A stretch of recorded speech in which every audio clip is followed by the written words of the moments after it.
Getting funky with the food stamps.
Now tuned into the motherfucking greatest.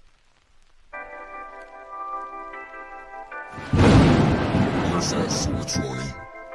Music, news, and live chat for your Friday ride home. I'm your host, Murph, aka theDirtyKenzo. Make sure you guys are hitting that like button, subbing, sharing, word of mouth. We appreciate y'all. Dirty Kenzo Productions. Hey, this voice is pretty cool. Check out what I can do, guys. Dude, there's a freaking dart in your neck. It puts the lotion on its skin. Okay, I'm done.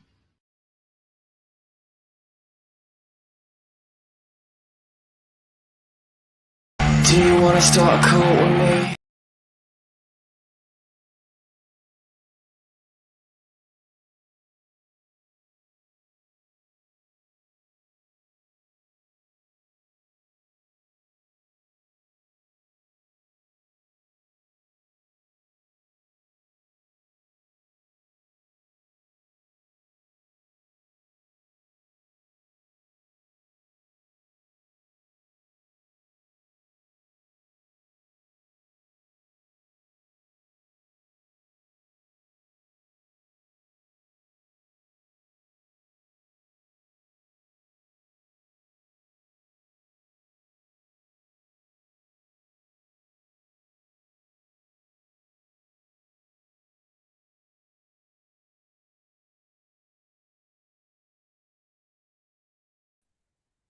And we're live. Sorry about that, everybody.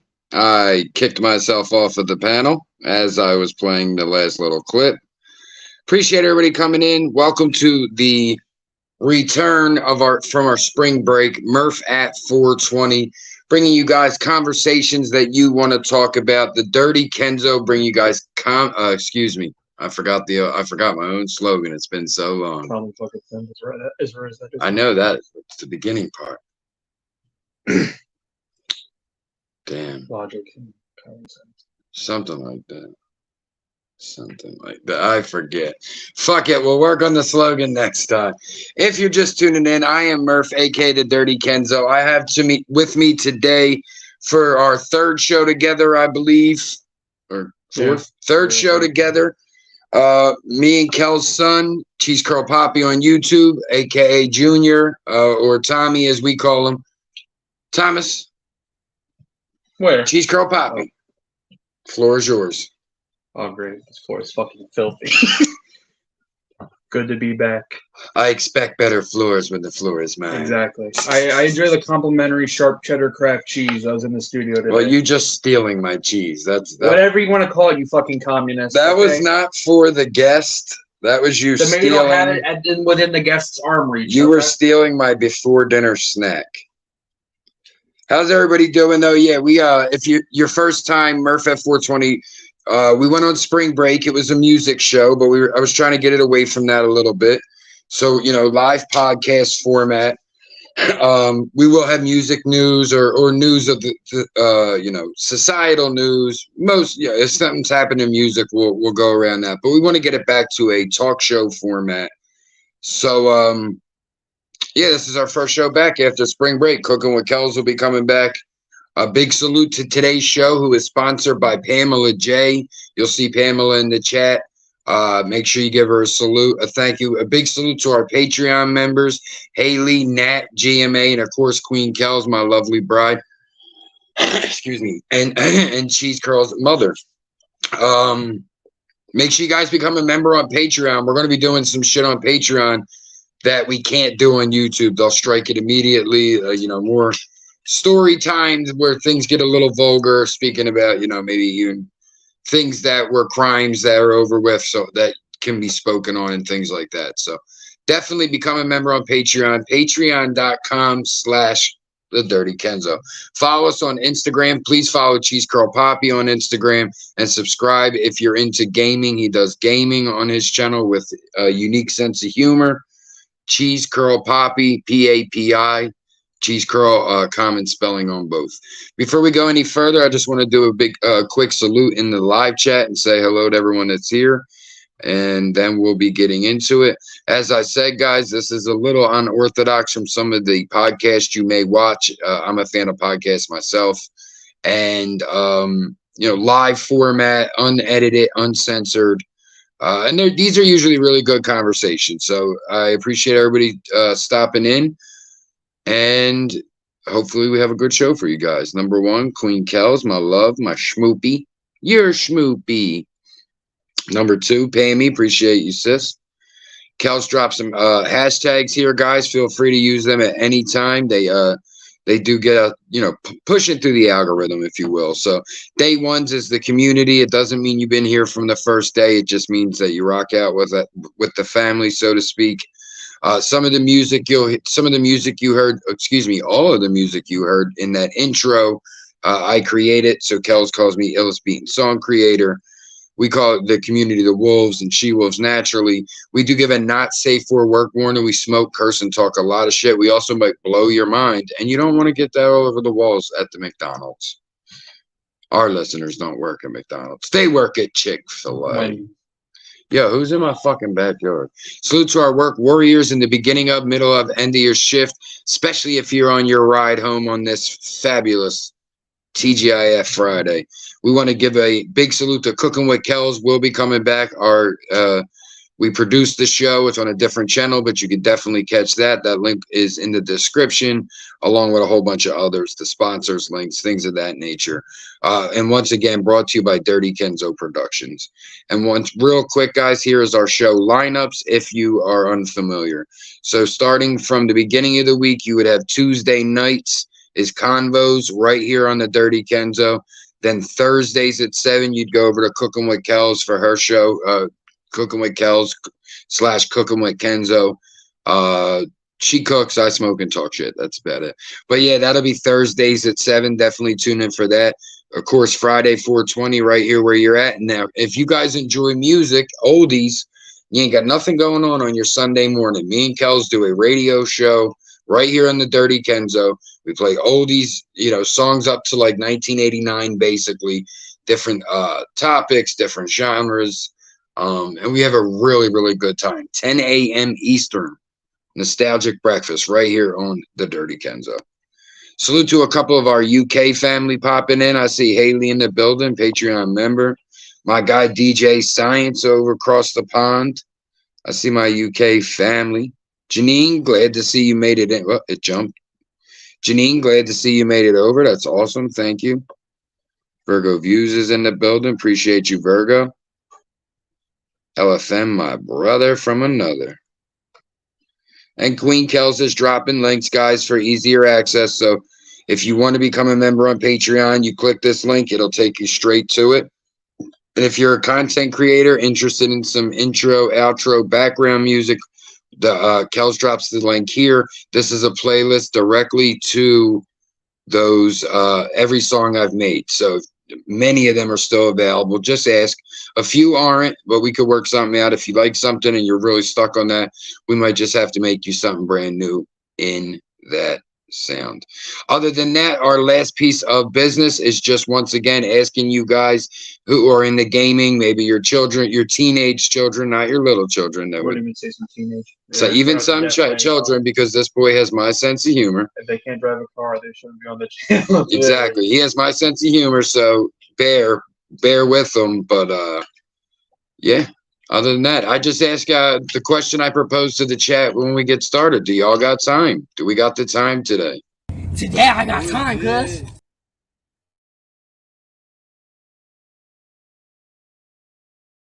Ain't nobody got time for that. The videos you.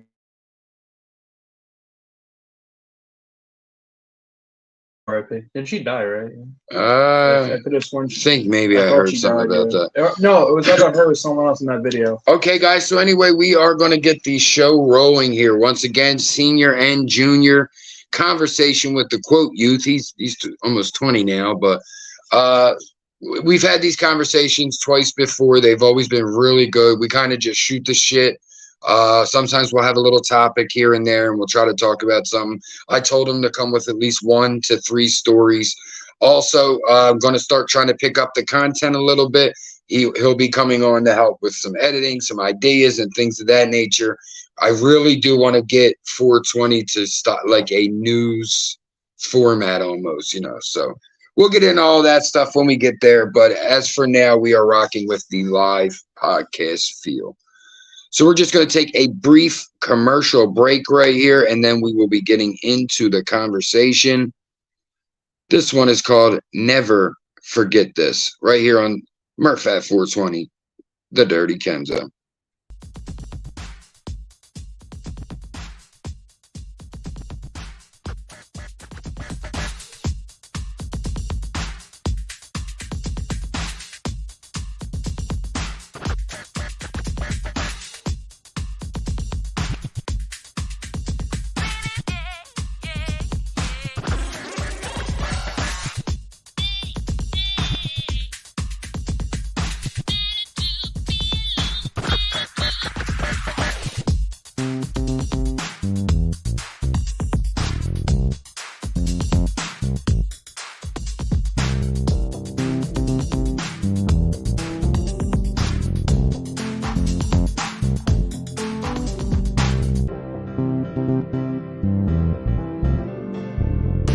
Don't forget to hit that like button for our show. Sub if you haven't. Share if you can. Let's go.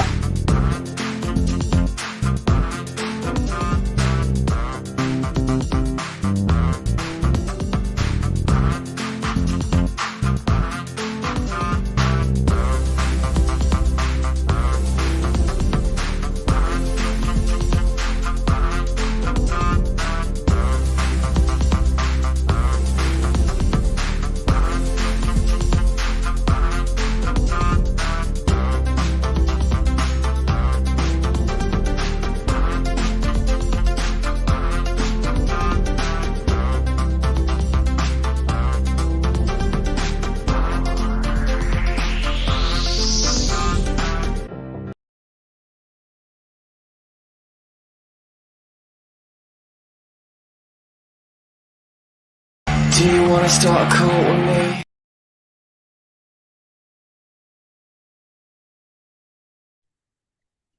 Salute to everybody in the quote cult. We appreciate you guys. It's just a bunch of people who respect each other. It's not really a cult, but I still ponder and wonder. The cat could fool you, that I'm the guru. Wait, how do you spell epiphany?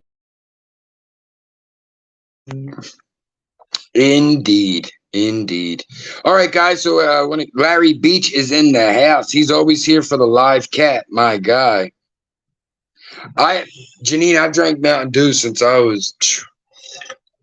been drinking it since I could buy soda for myself since I was probably like 8. And I was drinking it before then. DJ Wraith is in the building. Great to see everybody. Make sure you guys are hitting that like button for us. We're going to get right into it. So once again, senior and junior, we got a conversation with the youth. I actually want to put that up on a banner before we go any further.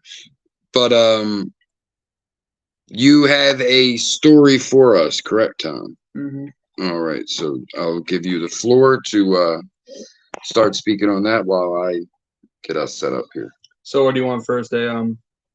Sad, serious stories? Well, I mean, I think we should start with get the sadder one out the way All first right. with the young man, and that way we could, we can deal with the repercussions and the consequences and the feelings, and then we can start to, move forward and try to lighten up on it. So, All right, just go ahead. Or yeah, whenever you're ready. Alright, so I'm just typing. a couple days ago, when and where I haven't checked. They probably did drop where it was from when I last checked it. But an 11-year-old boy, like his mom's boyfriend, was like beating her up or some domestic assault charge, and he called the police. When the cops got there, the little boy turned the corner and they just shot him. Jesus Christ. Yeah, so you had told me about this story, and on Instagram I had seen, I guess this was the little boy, like when the news talked to him or whoever afterwards had spoken to him. And he basically said, like, the headline was, "What did I do wrong?"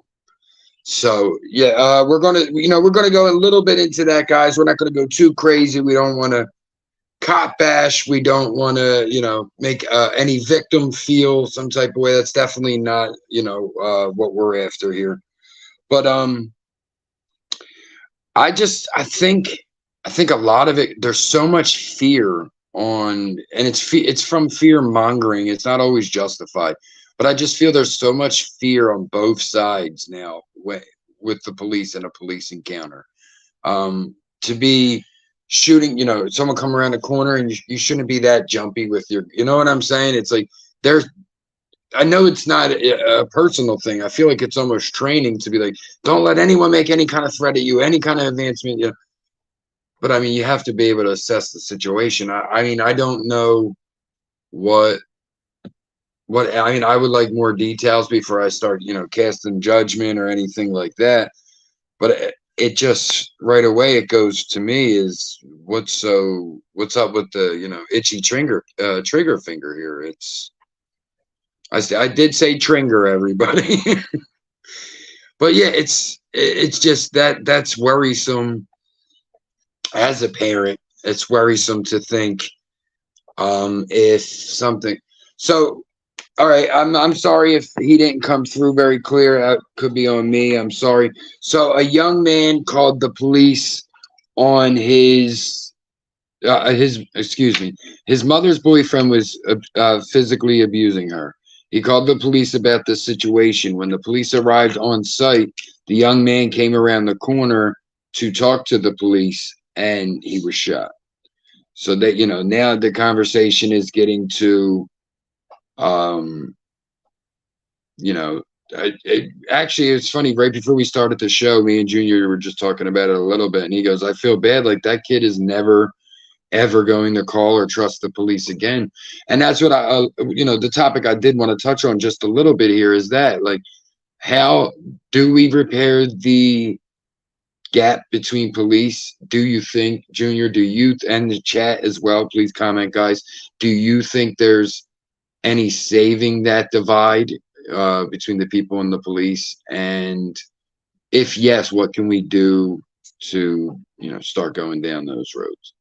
I don't want to say obviously a solution isn't just you get rid of the police, because as much as they seemingly don't really help with shit, they are kind of needed for something. So I would say, for one, train them to where shooting somebody is the definite last resort, and they shouldn't instantly just Rambo reach for the fucking gun when they have tasers and a million other things on them they could use to slow someone down. I agree wholeheartedly, because I believe that's where the training changed at some point, and that's what has led to a lot of this. Like I said, it's in their training, it's shoot center mass, because it's the easiest place to shoot. Clearly, if you look at the most vital. If you look at, well, not even that. Look at a human body. I think it's mostly because if you look at a human body, I can hit you in your chest easier than anything because of how humans are built.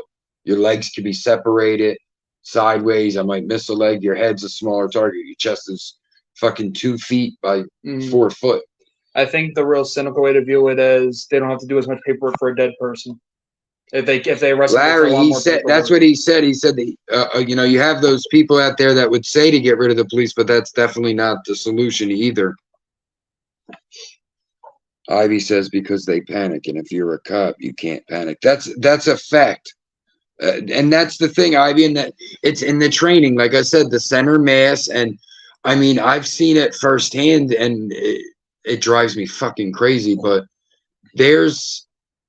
I know that. Let's put it this way: I know cops. I know a few. Some have like retired early because of where things were going. They didn't want their name involved, and would rather be a podcaster, you know. So salute sarcasm podcast. But you know, I mad respect for that guy. He retired. He just retired young because he could have went back, but he was just like, I'm not the same person I was when I signed up. But I think there's just huge flaws in the training. I think there's a lot of misinformation out there. I think there's a lot of scared people who feed off that misinformation. And I think there's also people out there who twist things. Like I said, for instance, when the Black Lives Matter came out, you had people who were like, hey, this is a movement. And then you had people who were trying to benefit off of it. There's always that. And it's even the same with, you know, with the police shootings and things of that nature. What's the word I'm looking for here? What were they saying with the police? Defund the police. Mm-hmm. When defund the police was originally proposed, it was cut back some of that spending we're giving the police because we've been making them militaries for the last 30 years. Like I tell everyone, you don't believe me, go on YouTube, search Pittsburgh SWAT sound machine. They have a fucking Humvee that puts out a sound that will make you sick. So, like, we've been making all of our SWAT, our police forces into militaries for years. So when people were saying, hey, let's cut back some of that funding and put it into training, social services, counselors, things of that nature, which I believe everybody would agree would be a good thing. However, once those, we'll just, for conversation's sake, we'll call them twisters. They twist the shit up to make it something it's not. So, you know, people came out with All Lives Matter because you had people twisting shit up and trying to act like Black Lives Matter was a supremacist movement as opposed to what it's supposed to be as an equality movement. So people twist these things up and defund the police. It became, to many on the extreme left, it became abolish the police. And, you know, I do believe, and I'm going to push this to you to ask you this. What do you see in your generation of it? But, shit, I lost the keyword I had there. But, okay, so anyway, the far left with okay, I remember. So I believe that the far left, or whatever title you like to give to them, the quote snowflakes, as some would call, they cry for socialism and anarchy, and I don't think they fully understand the dynamics of it. Like, anarchy would be great if we could guarantee everybody was a pure soul. So that's what I see from my generation, of course. So I ask you, of course, like, what do you see through, you know, your eyes, your generation? That, you know, a lot of it is your generation where these younger kids are like, we don't need a president, complete anarchy. And I don't think they fully grasp that anarchy doesn't work without purists, people of pure heart, because corruption, you know, power corrupts. So pass the mic to you, your thoughts on those subjects, and feel free. Honestly, I feel will be a good idea for especially major cities, because major cities have thousands of different police stations everywhere. Since you have a police station in almost every neighborhood, why not exclusively hire people who live in said neighborhood to be the cop? Now, so that way it's a little less decentralized. I agree. It's such a catch-22, just to answer your question. Because in Philly, that's how it was. You couldn't live in the same district you worked in. Now, to me, I understand the pros and cons. Like, pro is exactly what you're saying, and I feel like that's what we've lost a little bit. Like, even if you watch TV, but even us who grew up in the 80s, the cop knew a cop could walk down the block and you could be fucking up and he could go, are you Janet's grandkid? Are you Janet's boy? Are you Janet's son? Are you Michael's son? And you would say, yes, sir. And he'd go, cut that shit the fuck out before I call your grandmother, your aunt, your mother. A cop knew who you were. It wasn't a guy, you know, And then we started to see this divide where we had people maybe from more affluent neighborhoods and things like that, the suburbs, a little more money. They're going to the hoods. They're from a whole different world that no one on either side understands each other, and it starts creating this great divide. And I believe that has a lot to do with I think the whole divide's connected, even with the police. I mean, I tell everyone the song "Fuck the Police" came out in 1990, 1989. So these aren't new ideas. But yeah, just I want to hear a little more from your perspective. And I feel a lot of people who become cops recently are people who want a power trip, because to be honest, that is kind of the ultimate power trip. So you can basically do whatever you want. But you don't feel that's like back to them. A little negative way to look at it? Like, you don't think right now, looking at it optimistically, you don't think that there's people signing up right now that are like, we got to get good people in there? Well, yeah, but 1 out of every 10 cadets ain't shit. When the other it's like Larry just said in the chat. He said re-education and retraining is what we need to do, and I couldn't agree more. And I think that's what it is. But on the same token, how do we get to a position of retraining or re-education when we, the people, can't agree on what we consider good policing?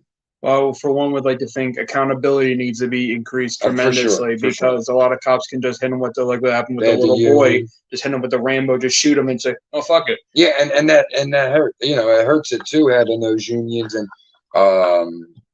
what's the word?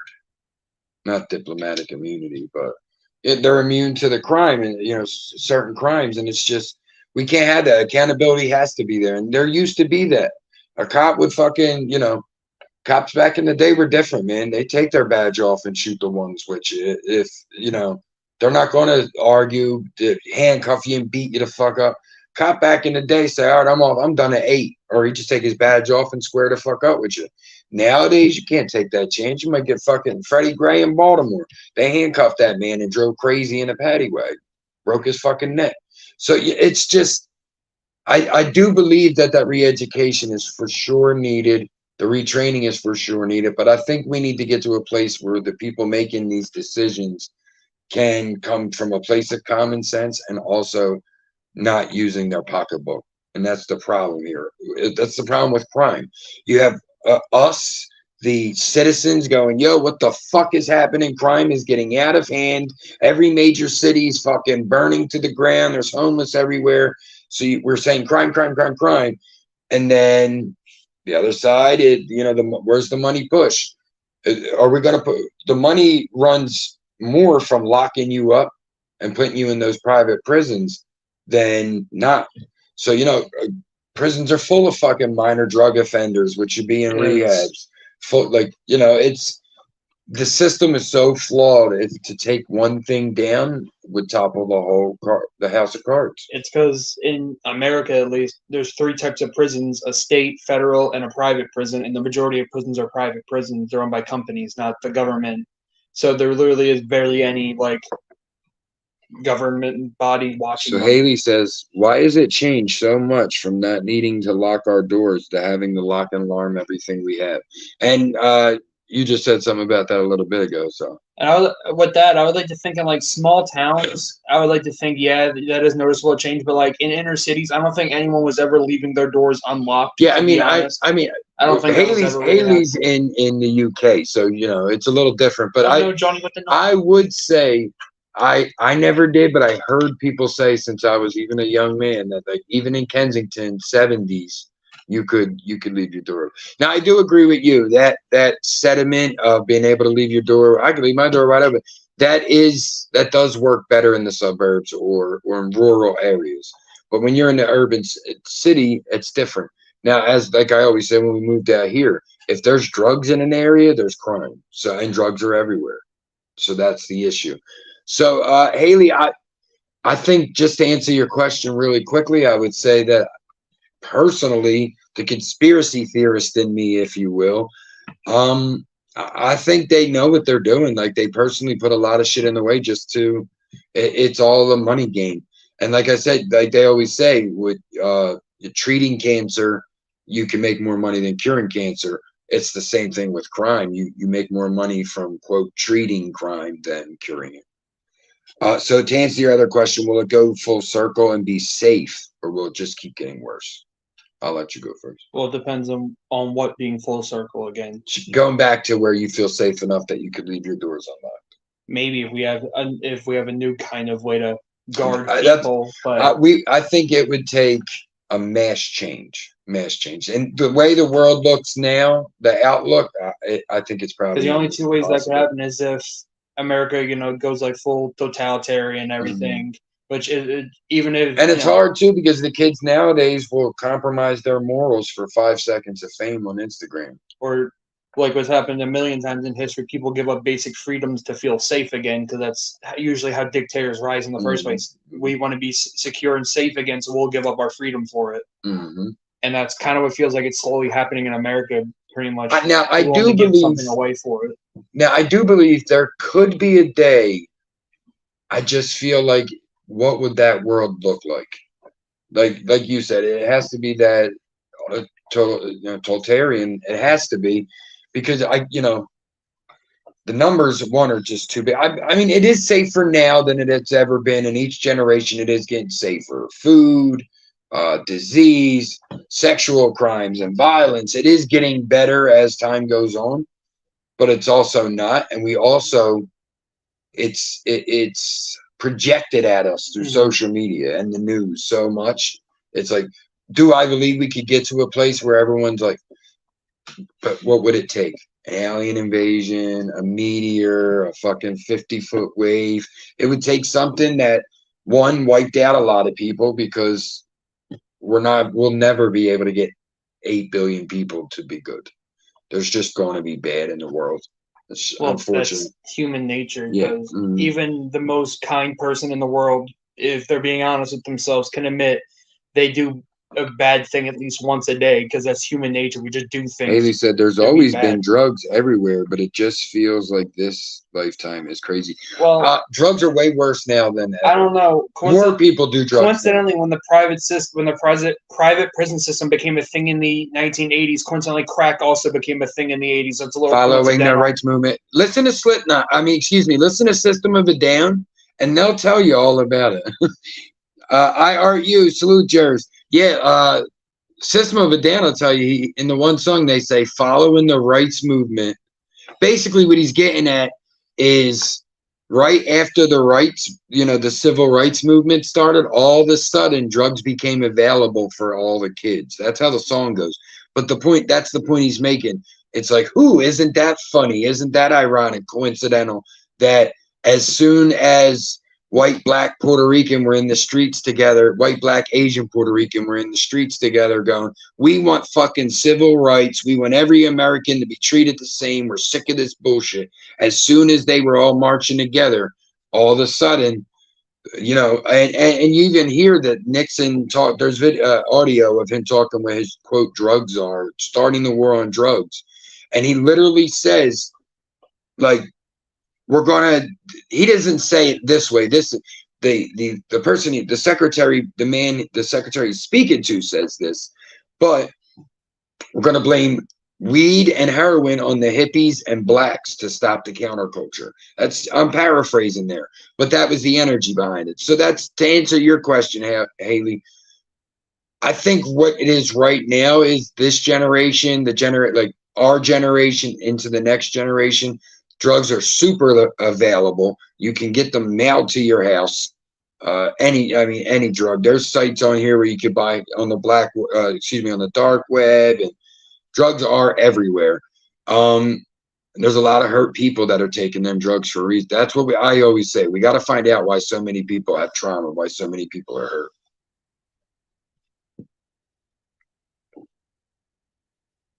hurt. Rafe, I'm trying to go back to it, brother. Give me 1 second. Is it this? Okay. They should also know the law, not just enforce it. What happened to protect and to serve? Well, a lot of cops protecting. Here's one bit of information for everybody in the chat. Protect and to serve does not exist anymore. Congress already told the police they do not have to put their life over yours. I know personally in Philadelphia, they removed serve and protect off the police cars. It says integrity, pride, some other shit. But yeah, they don't have to serve and protect you anymore.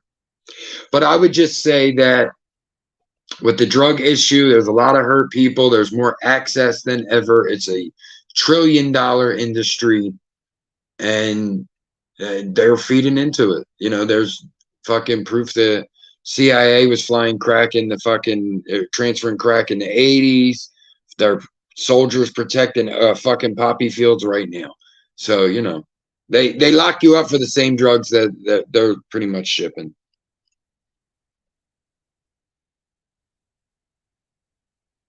Larry, yeah, I'll probably drop the link in a bit. We're just going to chat for a while, but I'll definitely drop it. And when Haley's saying it seems violence and bullying has gotten worse in social media, I don't think it's gotten worse. It's more or less it's the exact same as it always is. It's just transferred over to social media where in-person bullying isn't really that much of a thing. Well, and also social media makes us see things that we didn't before. Exactly, just like racism and all that isn't more prevalent now. It's just you can see it more often. Because even if we were to say like, okay, let's like for me, I would say in my lifetime, the most violent period in America was from 1989 to 1994. That 5 years was the most violent in my lifetime. I was born in 1983. Now, if people are born in the 60s, I understand they would have seen, you know, the hard things being done during the civil rights movement or Vietnam. But yeah, just in my lifetime, that was the worst. It was very violent times, crack epidemic, people fighting over you know, gangs and war. And I just believe now, I mean, even Haley, we're communicating with you, Haley, and you're in the UK. In 1994, this wouldn't have been possible the same way.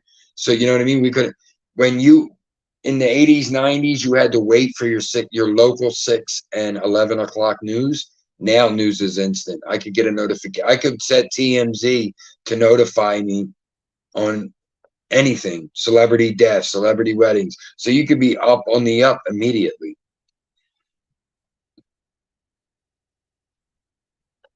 Good, son. Speak.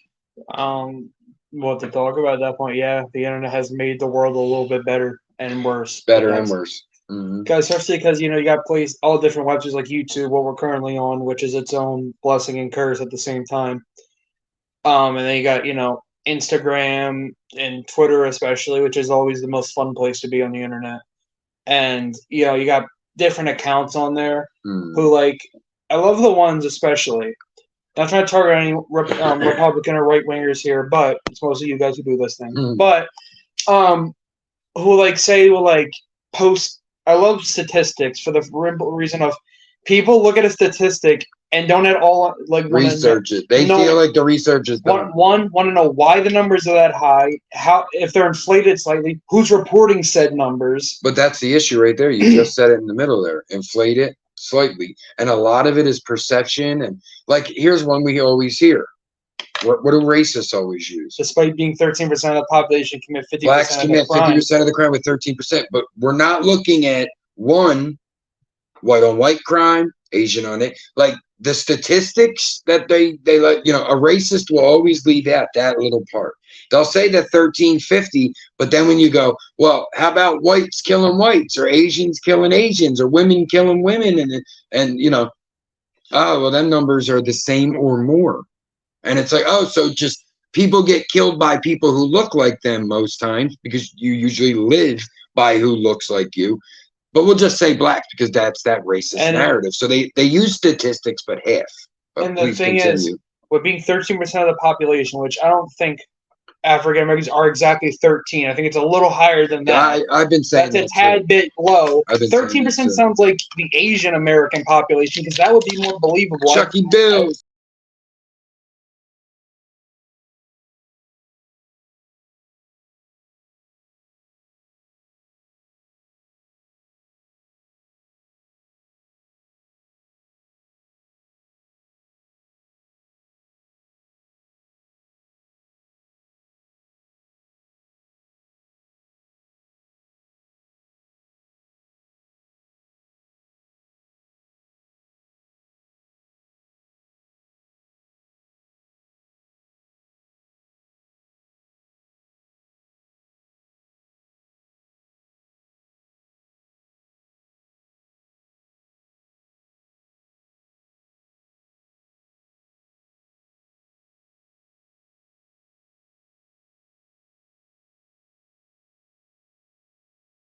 Are we back? Check, check. Yo, YouTube, why don't you try putting a human on the job instead of a robot? I was saying that saying is stupid. I wasn't fucking running racist rhetoric, you dumb fucks. They kicked me out. They can't handle the truth. That's crazy. But anyway. So you were saying, oh yeah, no, I agree with you. You were saying like it feels like the racists still use that statistic, but it does feel like it's underinflated. Like I would say that I would feel blacks are more than 13%. That's what that was in like 1900. Like I was saying, 13% sounds like what in the Asian. I wouldn't even say Asians. I'd probably say like Polish. It'd probably be like a specific. You couldn't even say like Eastern Europeans. It would have to be like a specific country. Like 13% is Czechoslovakian. I would believe that, but like I said, the racist will hear a statistic and they'll run on that, and then you're like, okay, but you're forgetting, all these little fucking footnotes on the bottom there. They say, oh, blacks are, what about black on black crime? And then you're like, what about white on white, Asian on Asian, Hispanic on Hispanic, gay on gay? Like, you get killed by someone that is like you. Just saying, do not Google gay on gay. We'll never have. Yeah, don't search gay on gay unless you write crime facts first. Although some weird things may still pop up. Crime facts, then you write whatever. But anyway, Frankie Blanco, my guy, salute. Because like those statistics, and when even if it were true, which it's not, but hey, even YouTube Susan strikes again. She shot the shit out of me.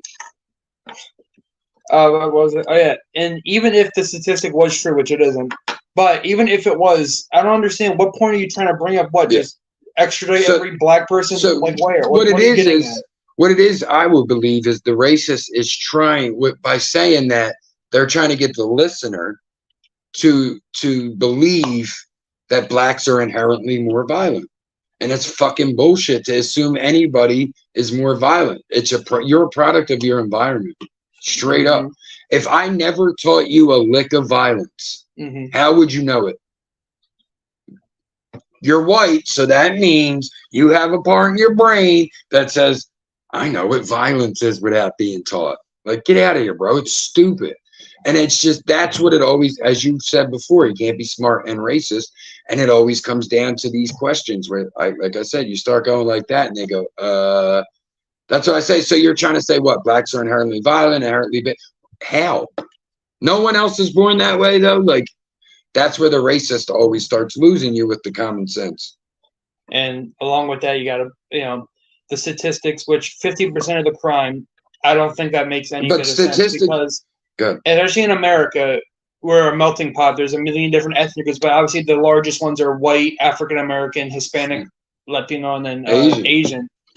But so you're telling me African American commit 50%, meanwhile the other 5 major ethnicity groups commit our 20%, our fair share? That's a little bit of a radical statement to make. I mean, it's always been there, but the issue is, as you were saying, one, who's taking the statistics? So it's how many I know I've said it a trillion times, and I'm sure other people have. They'll go, we polled America and asked who's your favorite sandwich, and they voted KFC, and I'm like, I didn't vote for shit. So it's like you polled 10,000 people who work for Nielsen or whoever else. These are people who are like actors, fucking part-time workers and things of that nature. It's people who are doing this for a little bit extra money, and they can give their opinions, fucking focus groups. I was going to do it for a while. It takes you a little bit to get in, but once you're in, you can make money off it. But people be doing weird shit, sleep studies, but that's the thing. Who's taking the study? So now you have let's say a university, and a university is polling 10,000 people on their thoughts on race. Now you have to take variables into effect. Where are they from? What are their religious, political views? Like, that doesn't get added in. So the problem is, to put a pretty bow on it, people see the word, they see the statistics, and they think that's it, black and white. They think the research is done, I don't have to research. So that's the problem. When you see that statistic, you should say, how did they get that number? How many people did they poll? Things of that nature. So I also feel it's because, especially in way it is now, it's like we're going back to like a form of like tribalism where it's like us versus them mentality where like, you know, say someone could be called like a race traitor or something, which never made sense to me because it implies like I have to have loyalty to you because we're the same skin color, which I don't know you at all. I don't have loyalty to you because you look like me. Here's the kicker. You call me a race, if someone calls me a race traitor, right? I'm not trading my race because I can't change my race. What I'm trading on is the stereotypes that we all make about, you know, even against ourselves. Yeah. But do you know what I mean? It's like, I know as a white boy, I'm sure you've heard it maybe sometimes in your life, stop acting black. What the fuck does that mean? Or you'll see even, we're metalheads. So we've seen our black friends. Oh, he acts white. What? How does he act white? Like I said, because he sounds nerdy or surfer. It's like those stereotypes, they're there for a reason because they're the extremes. They're the quote jokes. Do you know what I mean? So it's like, if you expected every white guy you meet to be nerd or surfer, every black guy you meet to be gangsta, and every Mexican to be a cholo, you'll feel like a fucking idiot because you're going to meet like 1 out of 50 that are actually like that, talk like that. Or nowadays you have the fun thing where they're an amalgamation. I think like he could still be a cholo, but he's one of the nerdiest cholos you'll ever meet. It's crazy. And you know, another thing too, where it'd be like, you know, it's not so much a thing nowadays because, you know, it's that tribalism, Rafe. Like Junior just said, we're kind of falling back into tribalism, and it really is. Like Rafe says, why do we even care about race? We're all brothers and sisters, and that's the fact. And it's like if we just like the animal kingdom, for instance, do Black Panthers? Do black? It's jaguars, right? Black jaguars, and then there's like a yellow jaguar, I think. Yeah, the normal jaguar. Normal jaguars and a black jaguar. Yeah. But that's what I'm saying. Do you see, or turtles or fish? No other animal in the fucking kingdom goes, this is our breed, and I hate it because it looks a little different. Like, that'd be like you going to a fucking petting zoo and the zebra and the horse starts fighting. You're like, guys, what's this all about? He got a longer nose than me. He got stripes. Like, it's just, once you start taking a step back, you realize how dumb this shit really sounds. Who's a bego? My tribe smokes weed. So does mine, baby. You already know. And another thing, too, it's like, especially on Twitter, I seen a little bit ago, from around the same accounts, too, they seemingly, it's like real super far right, because you can tell some of their opinions are definitely people who don't go outside and haven't gotten action since the day they came out of a vagina, but where they were making it seem like interracial dating or marriages or having interracial kids is like killing off your race. I'm like, two people from one white dude and a black woman, for example, having a kid isn't killing off all of their race. Kills off your whole race. If anything, they're not making a new one either because nothing wrong with being a mixed person. No, that's the problem. Like Salute King Troll, he always says, to him, a racist is someone who believes in race. And that's actually a good way to look. Because if we look at humans as just different shades on the same spectrum, we're all like, we are human race. That's it. So it's like those things you're speaking on right there. If we're looking at those far righties, or even some are trolls, because a lot of people on Twitter and a lot of people online are only racist because of the shock value and because they're behind fake names. So people go, that's what this only happens in these neighborhoods. And you're like, a regular person's on there like, yo, you fucking scumbag. Why would you even say that? And this guy might not even believe that. He just wanted that any interaction. Which is why anytime I say any opinion on the internet, I'll always say what my name is because I stand by what I say. Yo, ain't nothing wrong with mix. We mix our drinks. We mix our food. What don't we mix? That's what I'm saying. But, you know, the only thing you don't mix is liquors. Oh, that's it. Pussy. No, you'll throw up. You'll throw up. But and Honda, you can be mixed, girl. You still get to shine. And let me tell you, I've seen some absolutely gorgeous women on TV and things in my life, and quite a few of them were mixed. Black and white, black and Asian is a good. Blasian is a great Blasian mix. Is the chef kiss right there. Blasian is the chef's kiss. But like Kellz, both may be, you know, considered to be Caucasian, but Kellz is mixed, Italian and Irish. Italians don't always believe they're white. Irish generally do. So it's like, No, an Irish would say they're Irish now. but no, I'm just I know, but I'm just saying if you want to look at it that way, it would be if you're like, hey, I'm Polish and my dad was Polish, my mom was Australian. No one's gonna call you mixed, but you are.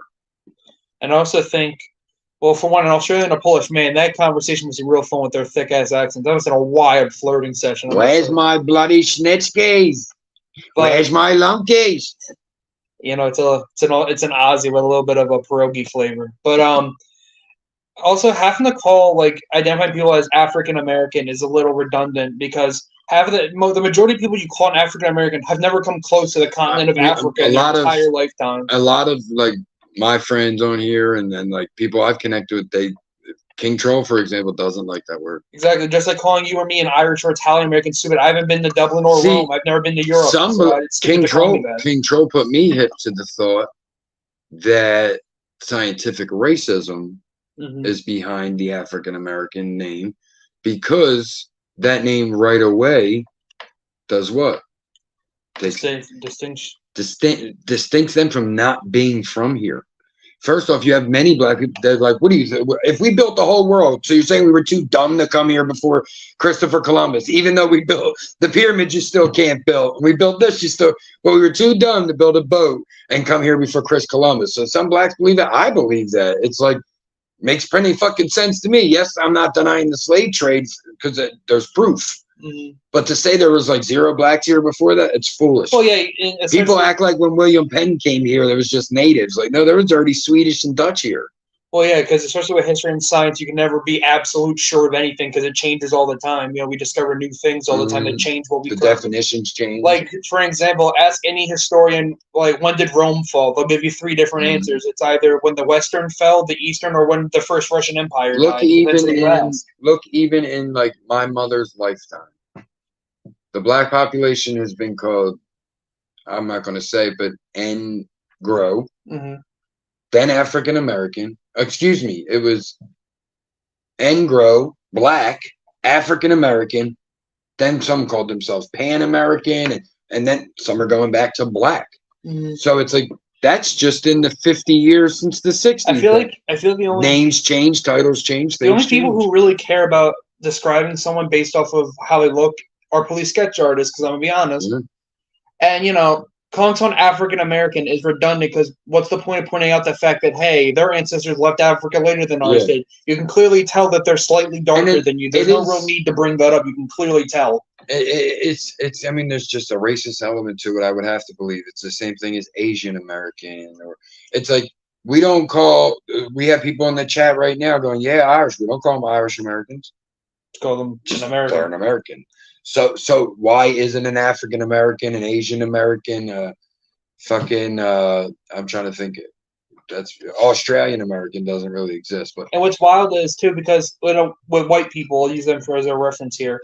We always do it as we're Caucasian or white, whatever you want to say, and then white people will very much go into which specific part of Europe our ancestry comes from. But if you ask, an African American or an Asian, they just get strictly just African American. When Africa has 54 countries in it, Europe has 70-ish, and it's said Asia to be the has 20. It's said to be the cradle of life, so there's got to be tons of history. We keep it vague, which also keeps supporting the fact the Americans are dumb at geography stereotype because in school, white people we know all about our history, where we came from, but a lot of African Americans don't know where in Africa they came from.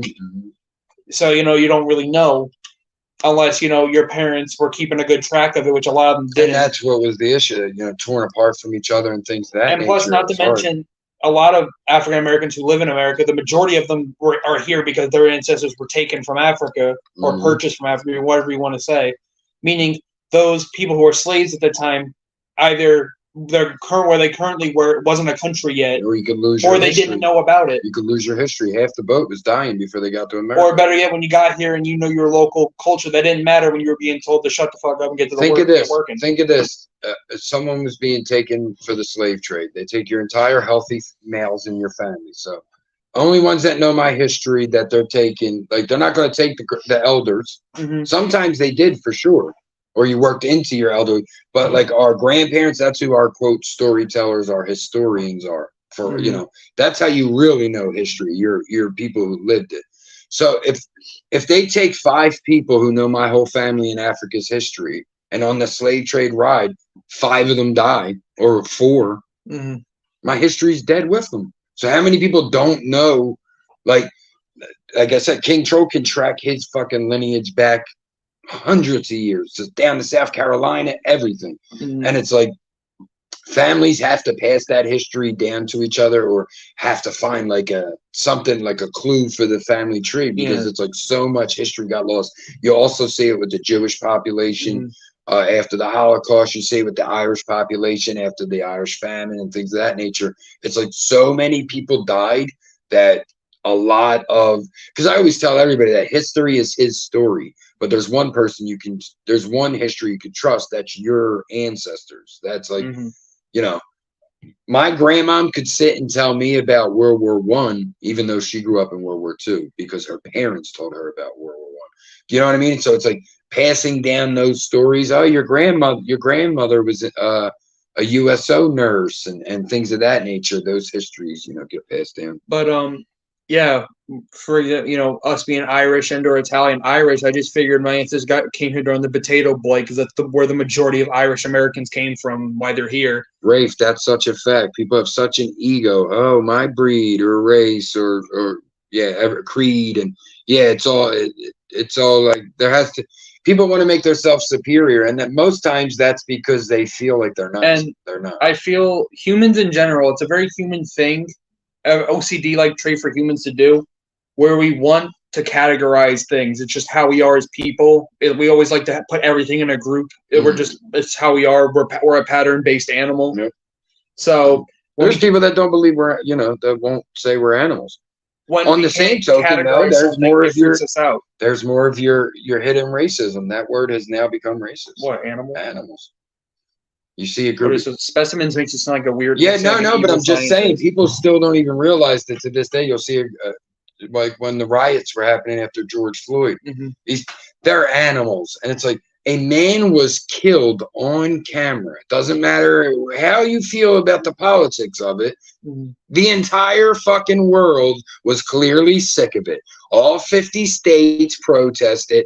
Fucking 25 other countries protested for us and themselves. So clearly it wasn't, oh, he OD'd, who cares? Clearly there's a problem. Everybody protested, you assholes. Everyone. And the one thing I love is the American spirit of just, if the government's slightly fucking up in a way you don't please, you pretty much protest until they listen, is carried on weirdly in the French, because it happened this month with it's not being reported very commonly, funny, but in France, they went to do something with Social Security. They're cutting it. Yeah, and then the French people in Paris just started fucking rioting. They lost their shit. But the French don't fuck around. It's always the contradictions. But it's always the contradictions. The same people who were calling people animals and fucking lowlifes, and they're rioting after George Floyd, were the same people who would defend January 6th. Those contradicting points is where you lose the people in the middle. That's where you lose people. Even what's the term they use? Republican. Oh, rhinos. Republican only in name, or in name only. Pardon me. So you have that's people who are like, I'm only a Republican because that's just the name. Still, I don't have that belief system that most do. And like I said, he said you sound so different, Uncle Chuck.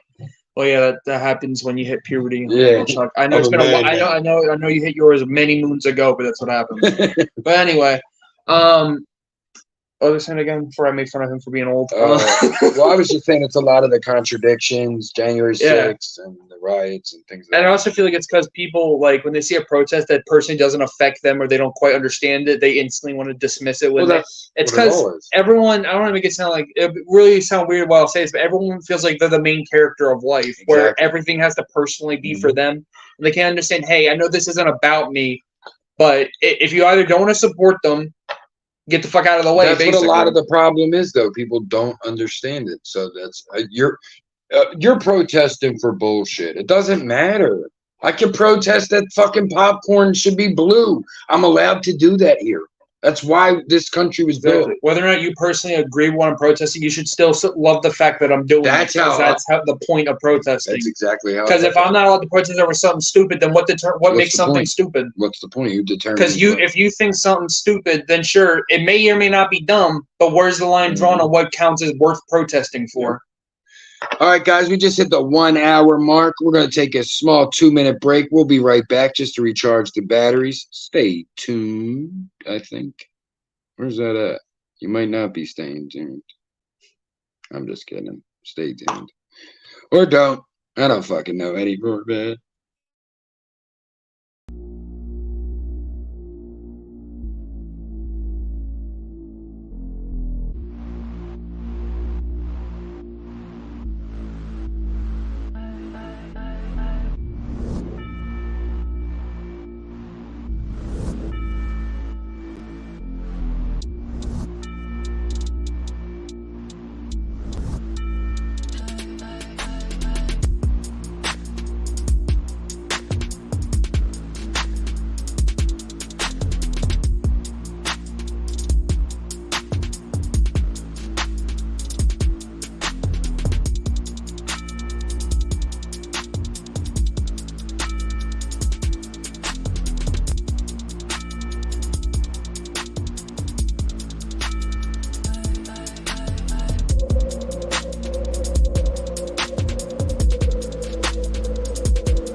I think they could still hear us.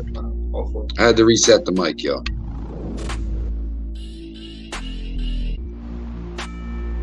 Hey.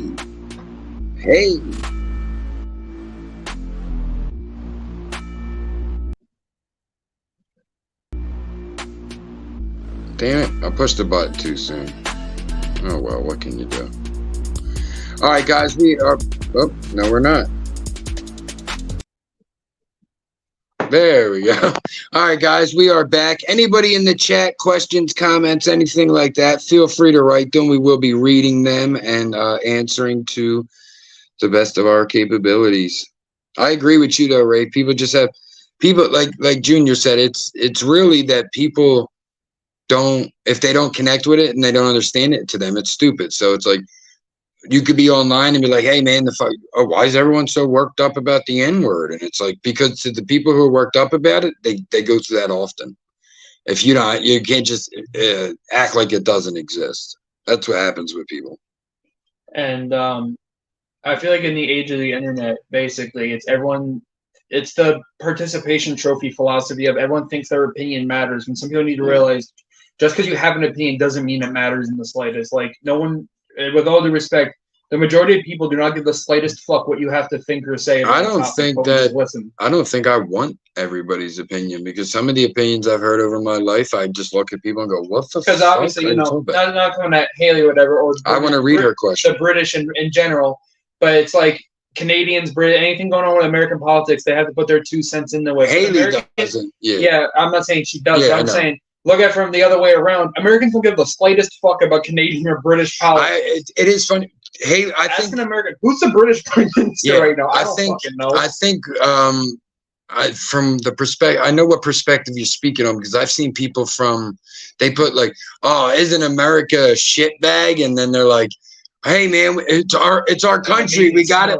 They're like, hey man, it's the only country we got. We got to accept it. And they're like, I'm from England. They're like, we don't give a fuck what you're saying. But we respect Haley's opinion. He definitely didn't mean it that way. Yeah, and to ask, I like her question here. What do you think about this is a great question, and I definitely want to touch this topic. So she says, what do you think about the protests that stop traffic flow for emergency services, and they just sit there regardless? I mean, obviously, I don't want that, but it's just an unfortunate. I'm torn on it. It's an unfortunate collateral of just what happens. I'm torn on it, because in one way, I'm like, block every lane but one. That way the ambulance could still get by. And then it's like, in what world would that even work? Because some asshole's going to fly up that lane, or, you know what I mean? And it's like, also, I don't tell people I wouldn't tell someone how to protest. So it's like, Mhm. you know what I mean? It's like, don't block that door. It's like, fuck you. I'll block whatever door I want. So that's kind of what it is. It's a catch-22 because, like I said, not die during an emergency, I guess. I don't know, bro. you know, the red-blooded American in me is like, protest however the fuck you want. If it inconveniences people, that means you're doing it right. You're making noise. But on the same token, it's like, if someone, God forbid, is hurt, an elderly, a child, anyone having a heart condition, and that ambulance can't get them to the hospital because a quarter mile up the road it's blocked, they got stuck because people just rushed the street. I can't ever co-sign that. I would never be okay with that. But like I said, on the same token, it's like, you know, they're trying to cause an issue. That's kind of what Martin Luther King said, protest is the language of the voiceless. And I love that fucking quote because it's so true. And that's what it, you know, I believe he actually said riot, not protest. Yeah, Pardon me. Riot is the language of the voiceless. And I was saying that a lot when the George Floyd riots were happening on. I'm like, people on one side are going, this is crazy. This is ridiculous. It's not even like this anymore. And it's like, all the other side is going, we're sick of this shit. It's done. You know what I mean? It's like, obviously, if people are fighting and like, if they're not looting, you can't say they're doing it just to steal. And I like how during the BLM protests, in some of the cities where it's leaned more toward rioting, because after a while, protests stop working and they start rioting. It's just because in most cities, the police were trying to stop them, which is against our constitutional right, by the way. We are allowed to do a protest. But the police showed up. Cool, Haley. Thank you. She said no offense. The police showed up and were very aggressive toward the protesters. So is it shocking that they met aggression back? Because I feel like that's why I feel like the rule of, if a cop, you're not allowed to get physically violent against a cop, because now it gives cops immunity to pretty much be a dickhead and we can't do shit about it. So the protest went, the cops got aggressive, so the civilian said, fuck it, got aggressive back. And then what happened? The cops started panicking and started attacking them. Because that's what happens when there's a ginormous ass mob. Yeah, but the issue happens, and then you see things like Washington Square across from the White House where people were out there protesting, and because the president was going to make a conference there, the cops basically just rushed the fucking protesters, pepper spraying, and it's like they brought the aggression, but who flips on the camera? Who's filming? When do we see the camera come on? Yeah. Is it when the 5 protesters are jumping the cop, but we're not seeing the cops that came up and, you know, you don't, or vice versa. We're just seeing the cop beat the guy, but we're not seeing that this guy killed a woman, fucking lunged at the cops twice. We're not seeing that. We're just seeing when the cops beating ass, or we're just seeing when the cop, you know, getting their just desserts. That's the issue. The cameras are biased sometimes. You know, other countries, it's the same thing too. You know, in 2019 when Hong Kong was having their protests, which still free Hong Kong, but now having their protests, and you know, the mainland's police were coming down to crack down on them. They just started fighting back, and that's why there's still issues there today. Because I think the first step in training that needs to be fixed is this: everybody's a criminal and disrespect everybody. I yelled at a cop one time. Uncle Chuck said I was with Granny and fucking. She's driving. I could see the cop come flying up. So I'm like, watch yourself, Granny. She's coming to a stop sign. So she goes to pull over to right to like the shoulder, which is what you're supposed to do. He went to go right. He hits the horn. So she goes left. He starts to go left. He's like, get out of the way. I said, what the fuck do you want her to do? He's like, what? I said, you did this, asshole. Go the fuck around us. Like screaming out, even during the protest in 2020 in Buffalo. We all seen it. There's an old man standing there. A fucking guy, a cop walks up, just pushes him, splits his head open on the ground. It's like, why do we have this level of aggression? There's been videos of them tasing 58-year-old women and power trip. That's all it is. It's because they get a job that pretty much makes them invincible to almost everything. So for a regular gun owner, we have to. For us to be able to shoot to kill, it has to be such a perfect situation. I believe that should be. Cop can just say that the other person was acting aggressive when they weren't even close to being aggressive. They just felt not even just police, but people have forgotten the value of life to the extent of it's just too easy to take away. Like shooting somebody with your gun, cop, fucking civilian, anybody should be the last line of defense. Like, for me, this is the world, as an American, as a father, the world I want to live in, the police system I want. I want police to go after sex crimes. I want police to go after, what was the other one? Serial killers. Like, there's plenty of fucking people you could still fill them prisons up with for fucking sex, prostitution. We shouldn't be locking up prostitutes. You do whatever the fuck you want with your body. You're an American. That you have those rights, that you're free to do whatever you want with your body. So to lock people up for drugs and prostitute, it doesn't make a ton of sense. And then we're filling these prisons, and meanwhile, those people that should be in there, those sex crimes, those serial killers, are free because they're not, time's being wasted. And back to the power tripping thing I was talking about. It's Kenzo Rome, seems 4 like for 4, salute, bro. They get put on a pedestal, basically, where even though it's not illegal to tell him to go fuck himself, everyone thinks it is illegal to tell a cop he can go suck your dick, basically. Can't come in your house. Because the whole point is, it's like put him on a pedestal when there's no reason to. Like, I'm allowed to say whatever I want to whomever I want, and there's nothing. And that's why, that's why you see a lot of these auditors nowadays, because that's what one, it's not a law. Two, it's like, if you're not being checked on that, you're going to overstep. You're going to overstep what you're not supposed to do. You're going to like walk in someone's house without a warrant. It's just, they're going to get away with whatever they can. But like I said, for me, that shooting someone should be your last. That's it. Like I was going to finish the sentence of, in my world, in my idea of what this country should be, the police, like I said, going after those crimes, okay. But let's say when the cop comes to those situations that we've seen time and time again, the George Floyds, the Eric Gardners of the world, like Eric Gardner's death really pissed me off. That's where the I Can't Breathe really started at first, 2014. He was choked to death in New York City for selling Lucy's. Big guy. Of course, put him in a headlock, and I can't breathe, and they don't loosen up. Same thing happened to George Floyd. You're fucking, I can't breathe. And can we all, Dio Mario, salute. Can we all hear, and anyone that hears this in the future, acknowledge, even this we remember from little kids. Someone gives you a bear hug, you go, I can't breathe. And they go, if you can't breathe, how are you talking? And it's like, dumb motherfucker, I can still get a word or two out. It's like me, my vocal. A steamroller could go over me and I could go, ugh. So how can I talk if I can't breathe? You dumb fuck. I could be crushed and I'll still make a noise. Yeah. So it just doesn't make sense. Like even with George Floyd, they said that, if you can talk, you can breathe. And it's like, when I say I can't breathe, it doesn't mean I can't. It means I'm not breathing properly, normally functioning, because you're inhibiting it. That's what it really means. It doesn't mean I lack the ability, It's just crazy. But like I'm saying, for me, that it has to be the last straw. If someone's, trying to assault, you have your mace pepper spray. You usually have a baton, a flashlight, handcuffs, and a gun. All those precautions should be taken before the gun. It should be like your gun shouldn't even be able to unlock, like Watchmen. Like it can't even unlock your gun until the taser's been deployed and the baton. Like I believe we could even get to a world. I don't think it's hard for us to get to that world, honestly, with technology. I feel it's fine if a cop uses a gun if if he's like at say a trap house and like there's a gang or person. If he doesn't, he's gonna die. Then yeah, that's fine.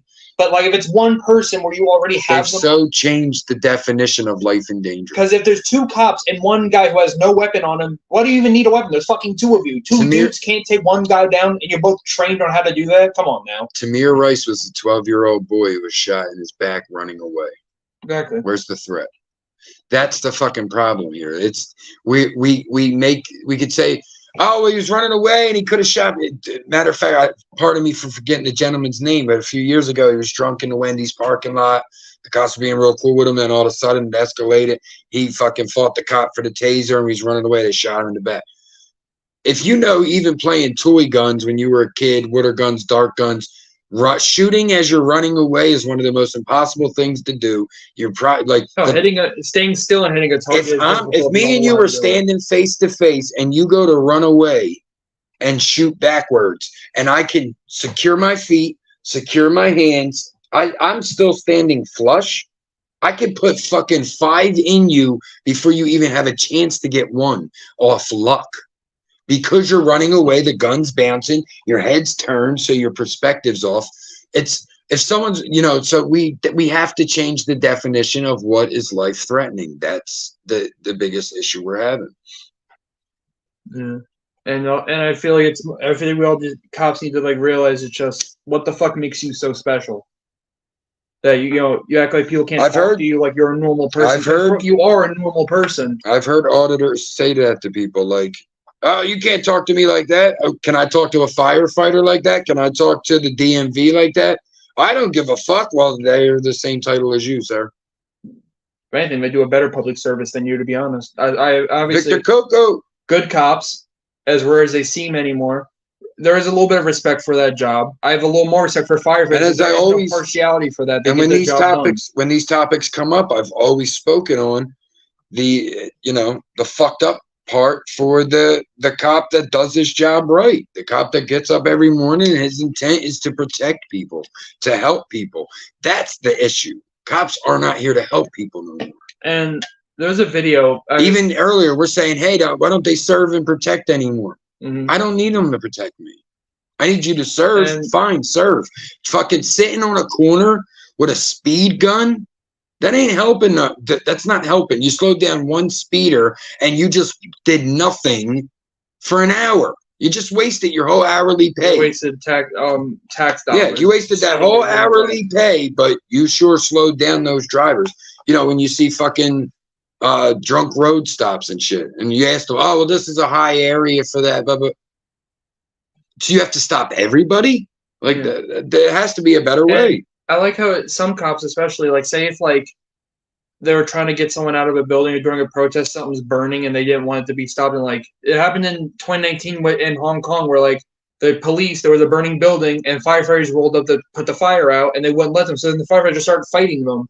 There's video in America where they locked a firefighter up on the highway because the cops said, move the truck, because the car caught on fire in an accident. He said, move the truck. And the firefighter's like, go fuck yourself. We're trying to put the fire out. And they say, get the fuck over and lock them up. I say in that situation, a firefighter matters more than the cop. And guess what? That's why when they just had their New York hockey game, they didn't play hockey. They just beat the shit out of each other. Exactly.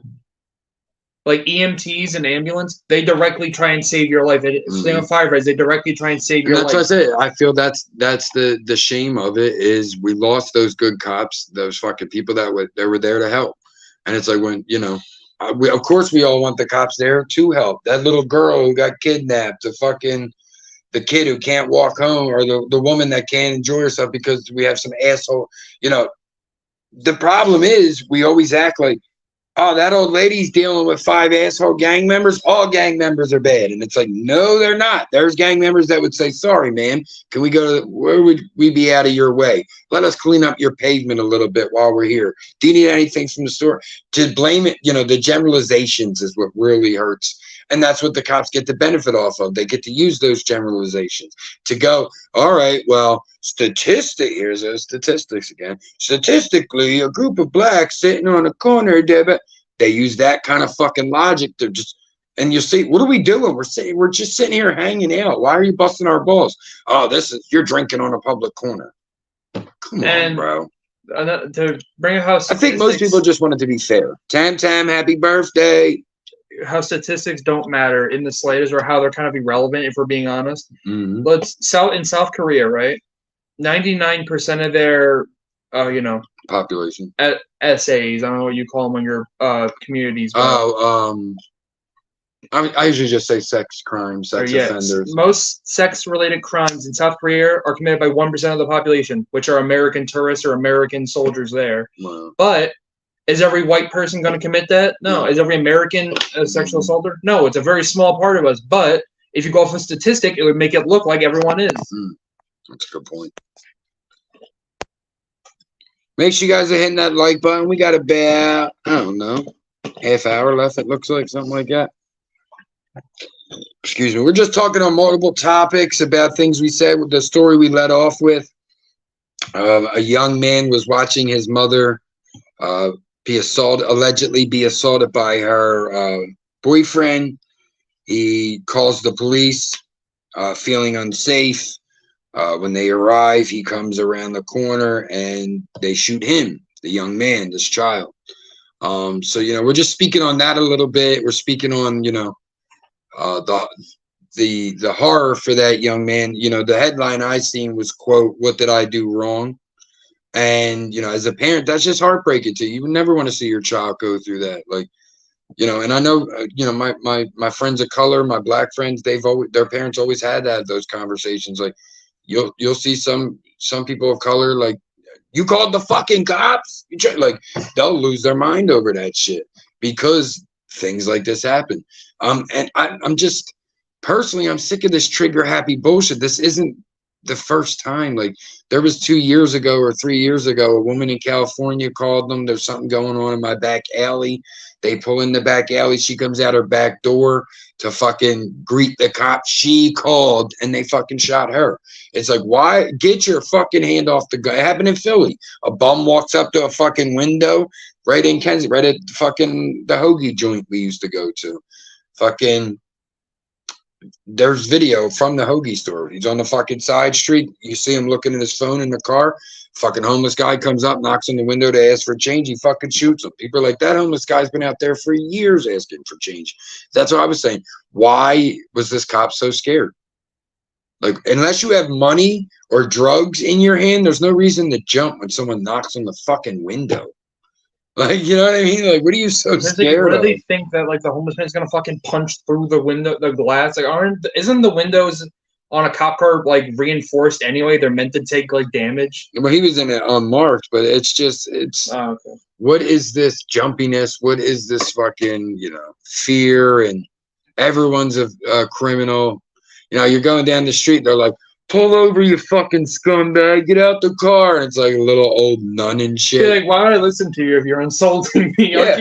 When you want me to peacefully calm down, calling me every name you can think of isn't going to make anyone calm down. It will escalate a situation. Just insult you, and then when you say, what the fuck? They're like, don't talk to me like that. Like, you're baiting me here. Or I love that, the don't talk to me like that. Kid Mary, salute. Clowny up in here from Florida. Hello. Salute, Clowny. Welcome in. Like I said, with a cop saying, don't talk to me like that. Why the fuck not? What makes you so damn special? Yeah, that's the issue. That you're no one superior. special. Salute, Mary. Go. That's the fucking, those misconceptions. And that's, you know, that's the bullshit we fucking go through. And then when you're not that way, I've even seen the example myself. My brother told the cop, then fucking leave and I'll handle it myself if you're scared. And I looked at him like, yo, shut the fuck up. What are you doing? Then I'm like, wait a minute. You say whatever the fuck you want. Like, I had to check myself. So are they going to arrest you, take you to the station, and then you'll be out the same hour? You're committing. It isn't a crime to tell a cop that he's an asshole. See, but for me, I don't deal with them because I don't even want that hour of inconvenience. Even that hour is too much for me. I've been in jail. I don't want to be there again. It sucks.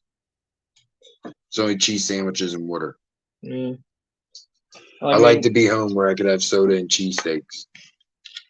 Well, since we only have so little time left, might as well change topics to something else. And yeah, no, we're going to end it. Yeah, we're going to. I got something. DJ Ray said, "Why did they have to be in unmarked cars for? We know a cop, regardless of them being unmarked. So why are they trying to be sneaky? So stupid." I mean, I agree. And in Philly, you'll see that shit all the time. And it's like, all right, I understand an unmarked car for the undercover cop. He's undercover. He's trying to act like an addict or a dealer, and that makes sense. He should be in an unmarked car. He can't do it. But like, just a regular cop, and you're like, oh, is that his personal vehicle? And they're like, no, it's on the city's dime. Like, go fuck yourself. But yeah, guys, we just, like I said, we wanted to get a lot of that out of the way in the beginning of the podcast, so we can end it a little more fun on the way we're out. trying to get good numbers as you're trying to end the show. So well, we still got a half hour, so we're good. But we go overtime at 6 to 6:20. Better. Yeah, we're gonna lighten the mood for you guys a little bit now. Like I said, we try to have the best of both worlds. You want to have a little bit of the serious talks and then go with a little bit of comedy and stuff. So we're gonna reset again, since I know it pisses Junior off. He's like, "Why do you reset? Is it because your brain's old?" And I'm like, "No, it just." No, I said leaves the people on I can keep going, but it leaves the people on a cliff.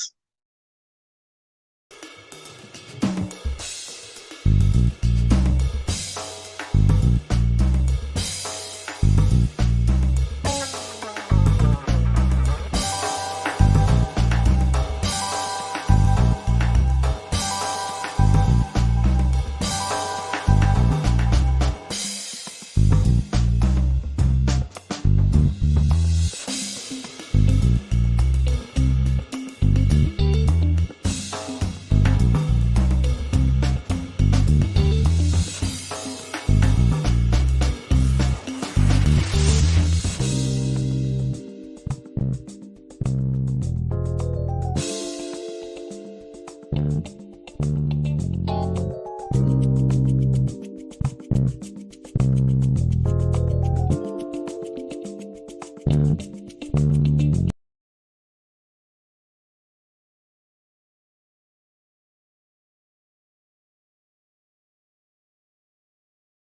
you wanna start a cult with me?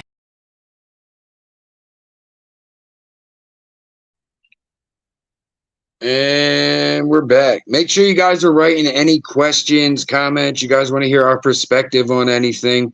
Drop that in the old live chatterooski. We're just going to hang out for a little bit longer. We'll be going overtime at 6 p.m. It's your first time here. We usually take our shows 2 hours. But at the 1 hour, 40-minute mark, which will be 6 p.m. Eastern, excuse me, we switch it to overtime. That ends the beginning portion of our show, if you will. Once again, if any of you guys listen to music, you're a fan of oldies, so to speak, Sunday mornings, 10 a.m., Nostalgic Breakfast, Queen Kellz and myself, we do a music show. Great live chat. We're getting better by the week. Enjoy it a lot. So if you guys are up Sunday morning, 10 a.m., swing by Nostalgic Breakfast.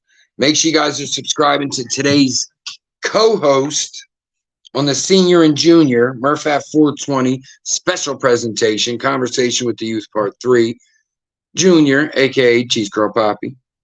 And I like how you haven't brought up in the Shinga. I thought you would have said at some point that Junior will also not be a senior for much longer either. No, you better be, or I'll chop your shit No, off. because graduation's in a week. Oh, yeah, no. So, I thought you meant you ain't going to be a junior. Well, you'll always be a junior. I'm saying. I don't know what the fuck. No. I'm a stoner. I just thought for a second. Yeah, I'm no longer. Wait, let this breathe for the people. I know you call on, but let this breathe for the people. So those listening, your boy Murph of sound mind, not really, but stoned mind. I just thought for a second, when he has a kid, he'll become senior. I was like, oh no, what will I be? I'll be nothing. The negative one. I'll be the negative one. Oh shit. Salute everybody in the chat. Make sure you're running them likes up for us. Appreciate you. If you're smoking with us, drop them fires in the chat. But when I say us, I mean me. He doesn't smoke much. But what I've learned recently, as I've grown older and hopefully wiser, is pimping ain't easy. Pimping ain't easy. Stoned mind, body, and soul. Haley, you know what I'm talking about. And for our British fans in the audience, a pimp. There you go, Wraith. I'll be Gur. Junior. Junior. For our international audience, a pimp in American speak is a fellow has many. Do you want to hear something? Glasses upon his shoulder. I have a piece of UK info that will blow your fucking mind. They eat beans on toast like some savages. They don't eat it like a sandwich. Yeah, okay, that's half of this though, because when I told Haley about what she should try, she said you should try beans on toast, and I do like beans and I do like toast. I don't want to mix them. So it makes sense. It's like fruit. Pretty good. Cake, pretty good. Fruitcake, shit. This will blow you. I see you, Nat dropping in fires. Nat's blazing with us. For Junior and all my Americans in the chat, some UK knowledge to blow your fucking mind. They call cookies biscuits, like some savages. In the UK, they think it is preposterous to eat peanut butter and jelly. They do not eat peanut butter and jelly. And when I said that shit's an American staple, like if you're poor, you might not even have had the jelly, but most of us grew up on peanut butter and jelly. And they were like, wait, you mean like jam? Ew. And I'm like, ew, how fucking dare you? They don't get a right to say ew on anything. When they get Oreos chocolate biscuits. They're like, ew. I'm like, you eat blood pudding. Fucking no. Your national dish includes fish, and fish is disgusting. Look, she said facts. Your opinion is in Haley, Streets, Science, they all said that shit. They were like, peanut butter and jam? Ew, that sounds bloody atrocious. You eat beans on toast. And I'm like, yeah. I'm like, y'all be eating the weird shit. Peanut butter and jelly is so good. How could you say ew? Some crunchy peanut butter, some grape jelly. Crunchy peanut butter and grape jelly is the legend. One time, whole wheat bread. story time.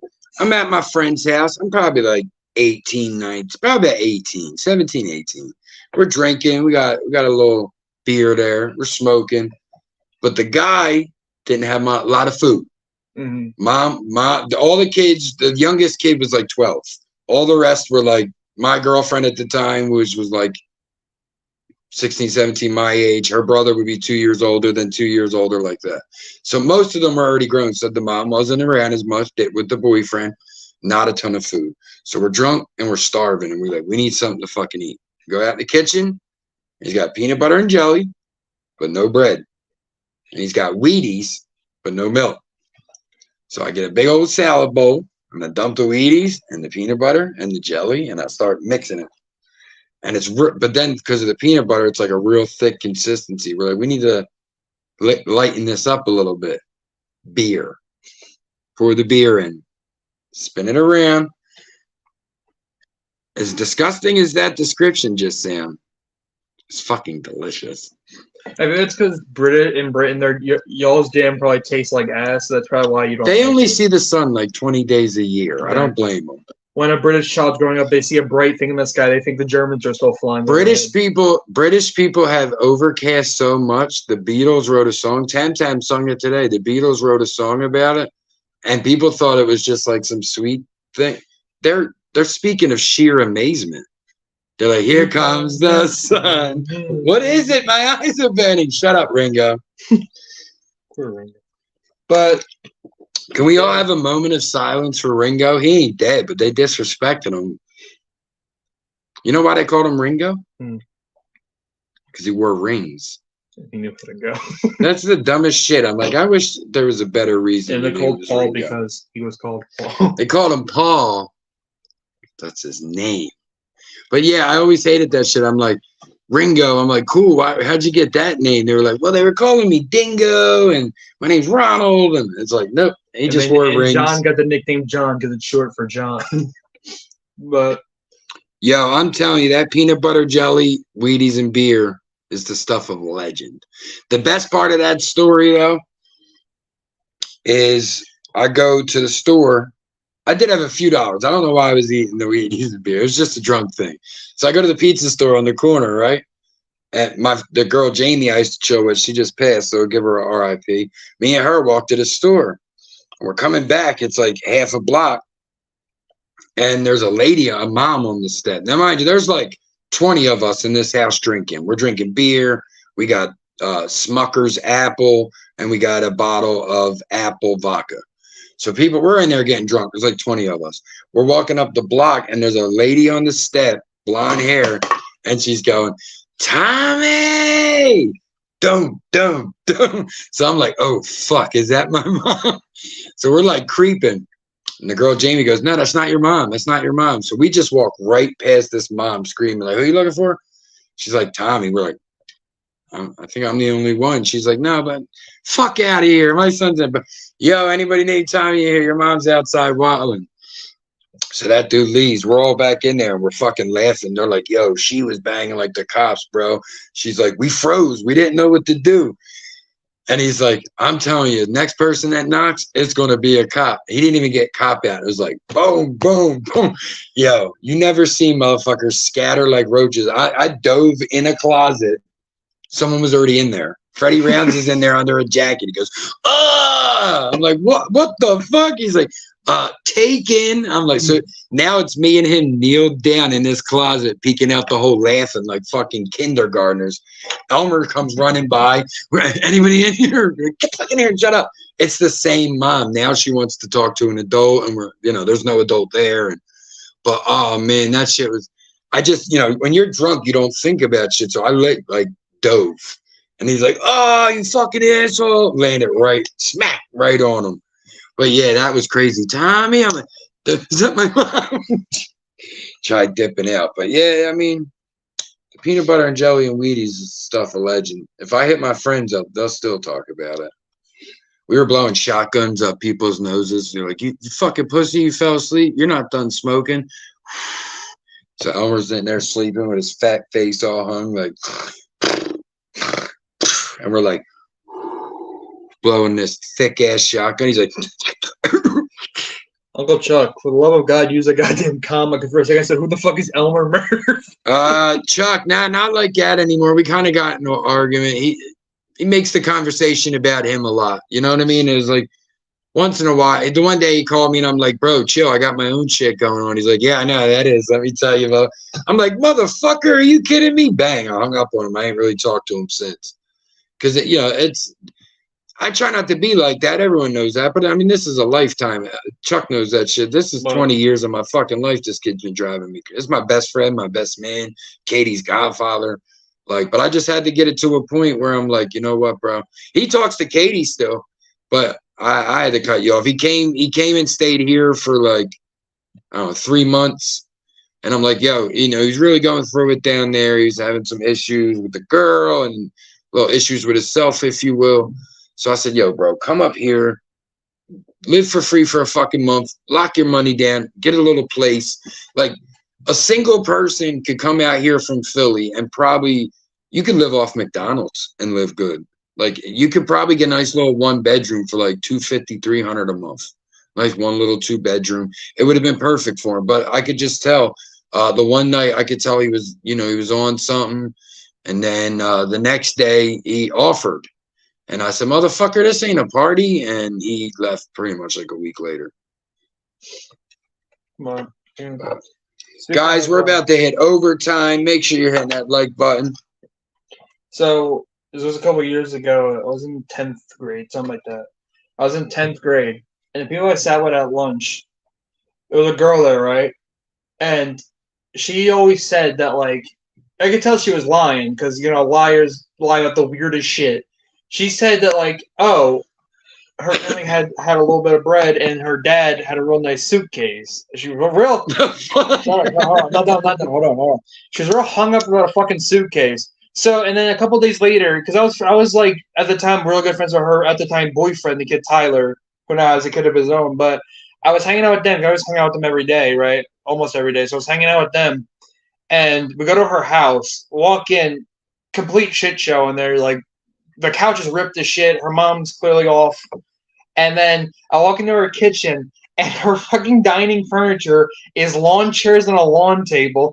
So I grab the fucking, they can't see what I'm doing, but I grab the lawn chair, spin it around so I can sit in it, sit like this, cross my fingers, and said, where's the suitcase? Where's this fucking suitcase? I'm like, yeah, fucking, all your furniture is old or not even meant to be inside. Where the fuck's this suitcase at? That's the life of a Kenzo right there, boy. I was in a band, right? And this kid's like, yo, you guys want to be in a band with me? I can jam. I could, because at the time we knew we couldn't jam with people like that because their parents would cry. We were like 16, 17. I played drums. I sung. He played drums, whatever. So he's like, yeah, come to my house. My parents don't even live with me. I'm like, you're like 15. What the fuck? His parents live next door, and they let the kids have free run of this house. Man, we're like, the only clean spot in that house was the drum kit. You go down the basement, weasel your way through shit, and then he'd have his kit on some carpet, the amps and shit. But that's what I always walked in someone's house, and they were, like, damn, please don't pay no attention to my house. If the smell, the look, and you're not going to be like, I'm out of this dirty bitch. You're like, it's your friend. So you're like, yeah, bro, I got you. Of course. Don't worry about it. And no, because there was a kid at the trade school I was at, right, who I've seen the inside of this kid's house before. Never went in it because he's a real creepy kid. But I was in a car and then someone went in his house and I could see into his house. Real nice house. But this kid lived in in his mom's basement, and that shit looked like a fucking dungeon. Like it looked like a goblin's cave. Answer my question. I look in here. I can only imagine like the living room of the house has a nice old lady sitting open the fucking Davy Jones's locker, and it's just. You got some gold doubloons down his head. It's like everything I want to feel SpongeBob where he has bad breath, and the guy says, "Not at all," but it's like that when you catch up with this fucker's room. And this kid has he got a haircut. Around when I got my haircut, when he had to get his cut for a different reason, but. It makes his head look even funnier looking. And the worst part is, he got his haircut. The only thing I can't stand, I know back hair is a thing, but I fucking hate when your back hair connects to your normal hair. You look like a fucking werewolf, and it grosses me out, and I hate it. I said, Jesus. If I don't shave for a few months, I only got 1 inch that has skin where my beard meets my neck hair. I told him, I said, for the love of God, shave your fucking neck hair. It's disgusting. And he said, I don't even shave. I said, the fuck do you mean you don't shave? And he said, nowhere. I said, what about like around your dick? He said, nah, I ain't getting no, I'm not getting any access on bother. Yeah, you ain't gonna get I said, no fucking wonder, because they probably smell it from over here. What the fuck? That's disgusting. I said, you have no pride in yourself? The girl's like, you want to make out? What? It smells like bad bologna. Oh, it's my mom. Sorry, she's an Italian. Sorry. My mom makes Italian. We eat Polish food. He's Irish like us. I mean, it's crazy though too, because as a kid I've always been the same self-reflective, and I would feel bad for some of my friends because it was like you could see how embarrassed they would even be. Like, no, this fucker took pride in it. Yeah. That's the problem. I've had a few people where it didn't bother them. I'm like, dude, how do you live like that? But see, I think that might be the difference between the style of kid, because like the kids I'm talking about were the kids where it's like they probably weren't the ones that were making the mess. Like I knew kids where both their parents were addicts and they would be really embarrassed about it because like it's like I'm wearing Jordan and that guy with the shopping cart, yeah, that's my real dad. You don't know because my grandma raises me. I had friends like that. And you know what I mean? So they'd be like, you'd see him like, yo, why were you talking to that fucking bum? You're a little kid. You don't know. You know what I mean? And he's like, yo, dude, don't call him a bum. That's my dad. You're like, oh my fucking, like I always said a lot of my regret for like the bad shit I did when I was a kid was more not stopping fucked up shit. Like people would make people do shit or whatever, like fuck what I would consider to be fucked up shit. I might not have been the one like with my finger on the trigger, so to speak, but I didn't stop it. So that's where I held my regret, like making brothers fight over nothing. Like, you know, the one time a guy was trying to make a brother and sister kiss, and I got so fucking mad. I was like, no, you're not doing this. Stop. And I was flipping, and they kind of started to bully me a little bit about it, and I left. I just got mad and left because I didn't know what else to do. You know what I mean? And it's like, as a man, you always look back and reflect, because hindsight is 20/20, but I'm like, that kid who bullied me and I was so afraid of in that moment, I beat the bricks off of him a month later, 3 months later, within the same summer. This was like June to August. By August, my dad made me go fight him. He had dropped me when I was like 10, and I was scared because of that. He hit me once, dropped me. I was always scared because of that. And then my dad was like standing there like, nope, you're fighting him.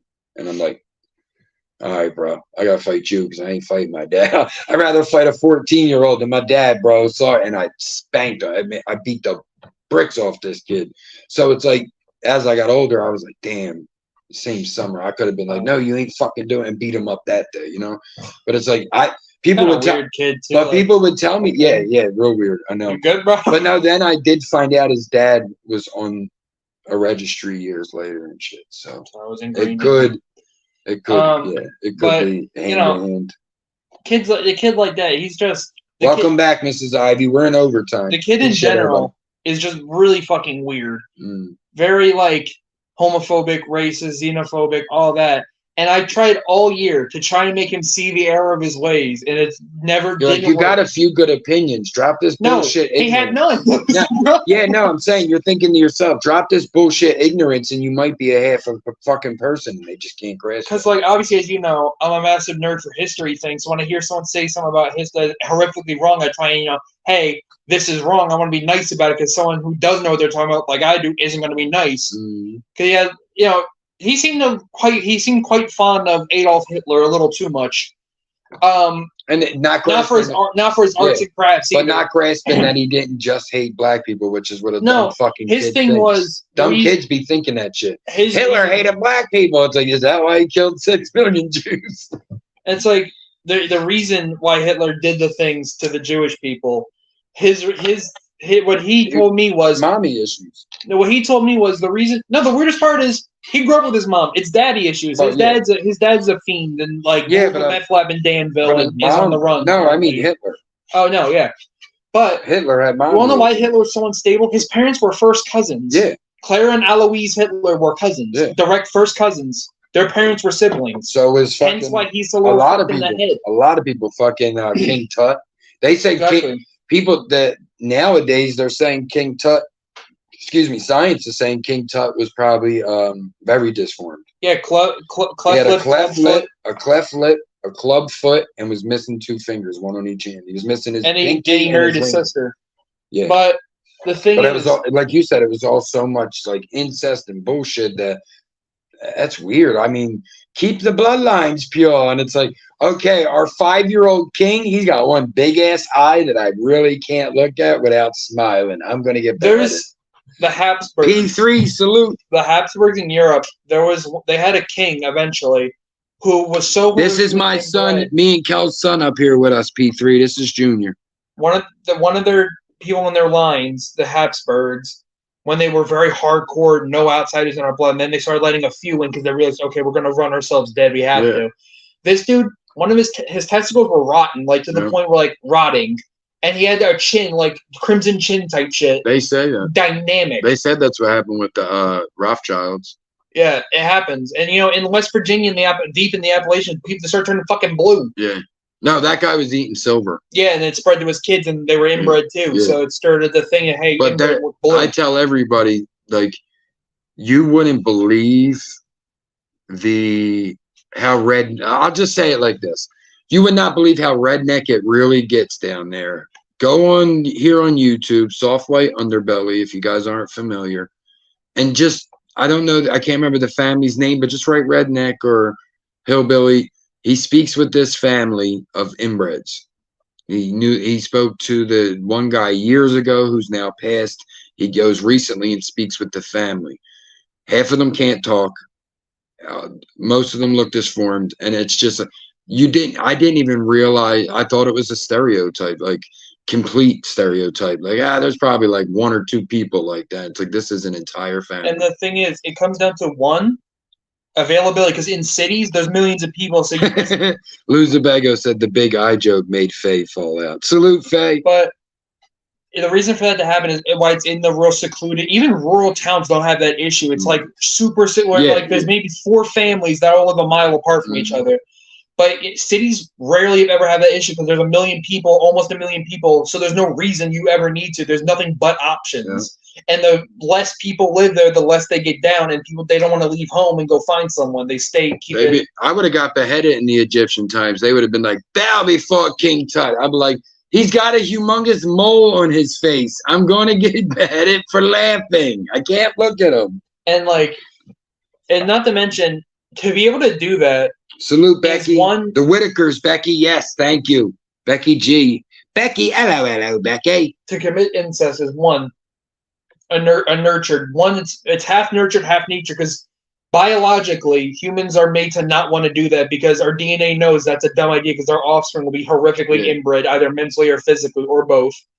And nurturely, because you're always, you're told you're not supposed to fuck. Well, I think that's what it is, though, that the hillbillies aren't taught. Well, the stereotype. Let's not say hillbillies. Let's be politically correct. Appalachian Americans. But I think that where the stereotype started was because those families weren't teaching those morals to their family. It was like, oh, there's only one girl around.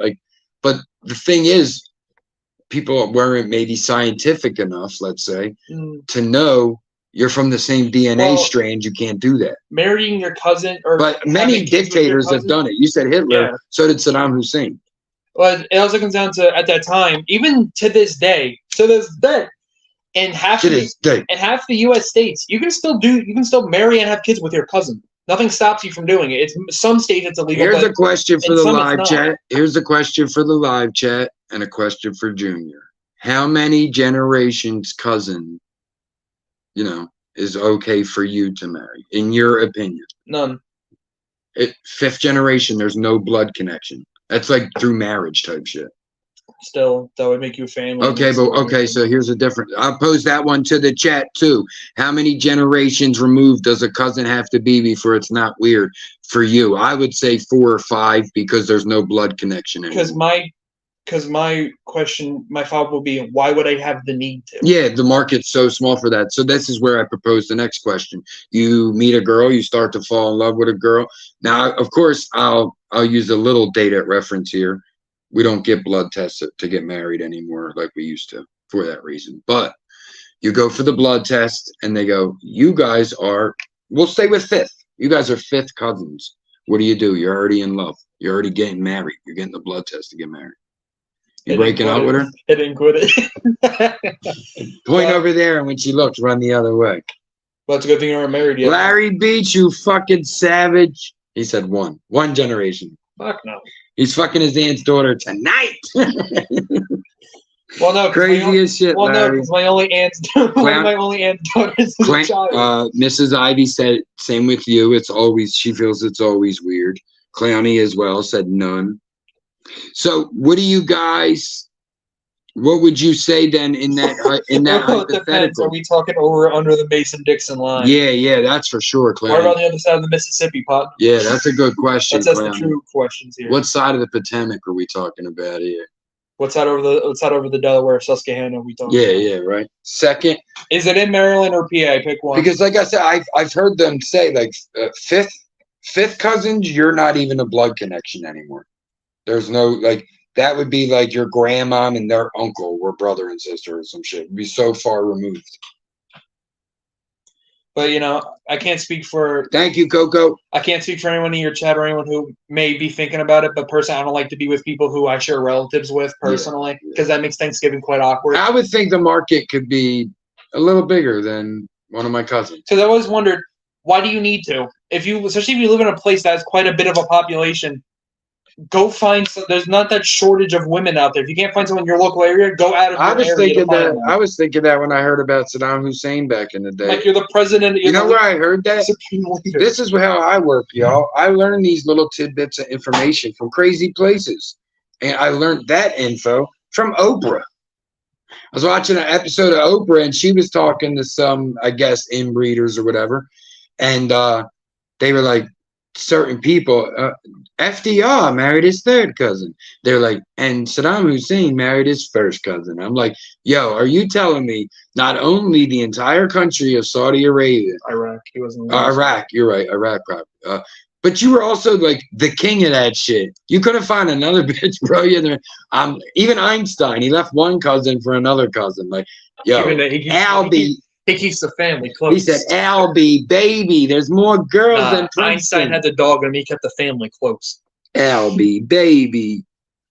That's a fact, Larry. Long live the Queen, Queen Kellz. And, never understood that idea because it doesn't make sense why you would want to. Because, like I said, there's always other options around you. And if there isn't, maybe you should leave and go find other options. I want a lover from my mother. Like, no, it's just bit weird. Yeah. So I just look at that kid a little funky, like, okay. I think the Appalachian, it's the water on the other side of the Appalachian. It's seclusion, because it all started West Virginia. They're in the mountains, secluded from anything. Right. So it's like, fuck a pine tree before you fuck your sister. I think that's good advice. Or maybe you can't fuck any of our southern listeners. Any of our southern listeners, Clowny, if you got some speakers, turn them up real loud. Clowny understands. We got to make sure his neighbors do. Stop fucking your cousin, you freaks. Guys, we got about, wait for it, 4 more minutes. Make sure you guys are hitting that like button. Oh, fucking go to overtime. Stay tuned. We're in overtime, but we will be ending on a cliffhanger. So stay on your toes and be ready for it. Got to take a sip of my soda. Becky G, yes, it is. Murph's and Kellz son on panel. Senior and junior up here. Doing our conversation with the youth part 3. Our month, this is the return of Murph at 420 from spring break. We're gonna I'm gonna start putting a lot more into the show. So P3, you're a fucking psycho.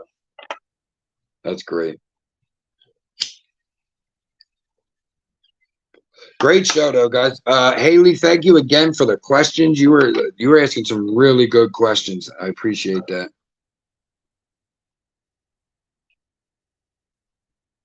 Oh, shit, he said perpetual. What about a clown? And not just any clown. The world's only bona fide hype clown. Florida represent. I see you. Me and Kellz are not related. Thank God. I had the family tree. I had seen the family tree before I met Kellz, thankfully. Here we go. Ivy says, if I were married for 5 years and found out he was actually a cousin, pretty far removed, no blood relative and no offspring, I would be fine possibly. All right, so what I would think is, for me, like, if I found out today that Kellz was like my 5th cousin, I wouldn't worry about it. If I found out Kellz was my 2nd cousin or 1st cousin, I'd say, damn, we got pretty lucky because our kids don't have deformities. But thankfully, I wouldn't have to break up with her because we're not having any more kids. So physical. Yeah, yeah, they're both deformed in the brain, just like their papa. Psychos, bunch of psychos. But yeah, man, we had a great show. You guys are awesome. Is anybody going live next or soon that we could just, tell everybody to head over there? Feel free to drop it in the chat. Make sure you guys are subscribing to Cooking with Kellz, Queen Kellz 1120, my blushing bride.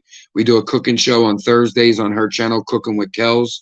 We should be back from spring break this week.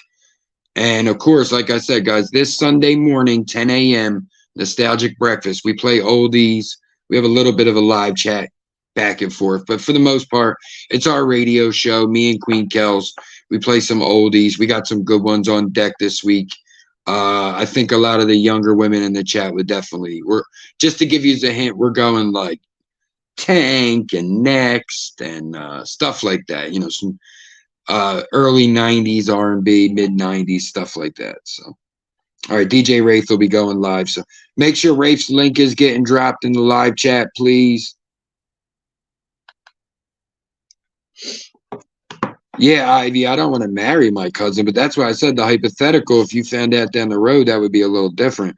I understand where Junior's coming from because it's the same thing. Like, if I found out you were like my 3rd cousin and we were getting ready to get married, we'd have to rethink a lot because it's like, wait, there's enough people out there. I don't need that connection at all. Well, I don't have to worry about thinking about, oh no, I may have fucked my cousin because I've only ever fucked black women. So yeah, I don't have to worry about that's it. true. So, I guess you're lucky there.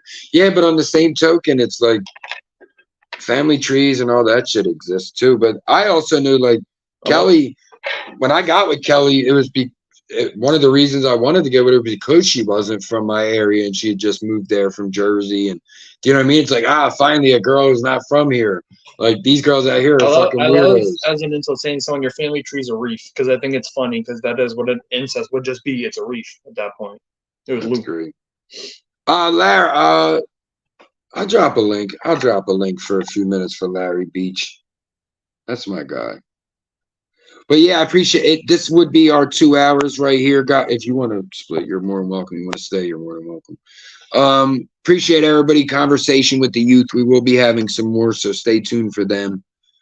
Like I said, if Junior wants to go, he can definitely, hang out with the friends or whatever. But I'm gonna drop the link. Let Larry come up. Anybody else want to come up, talk about the show? Feel free.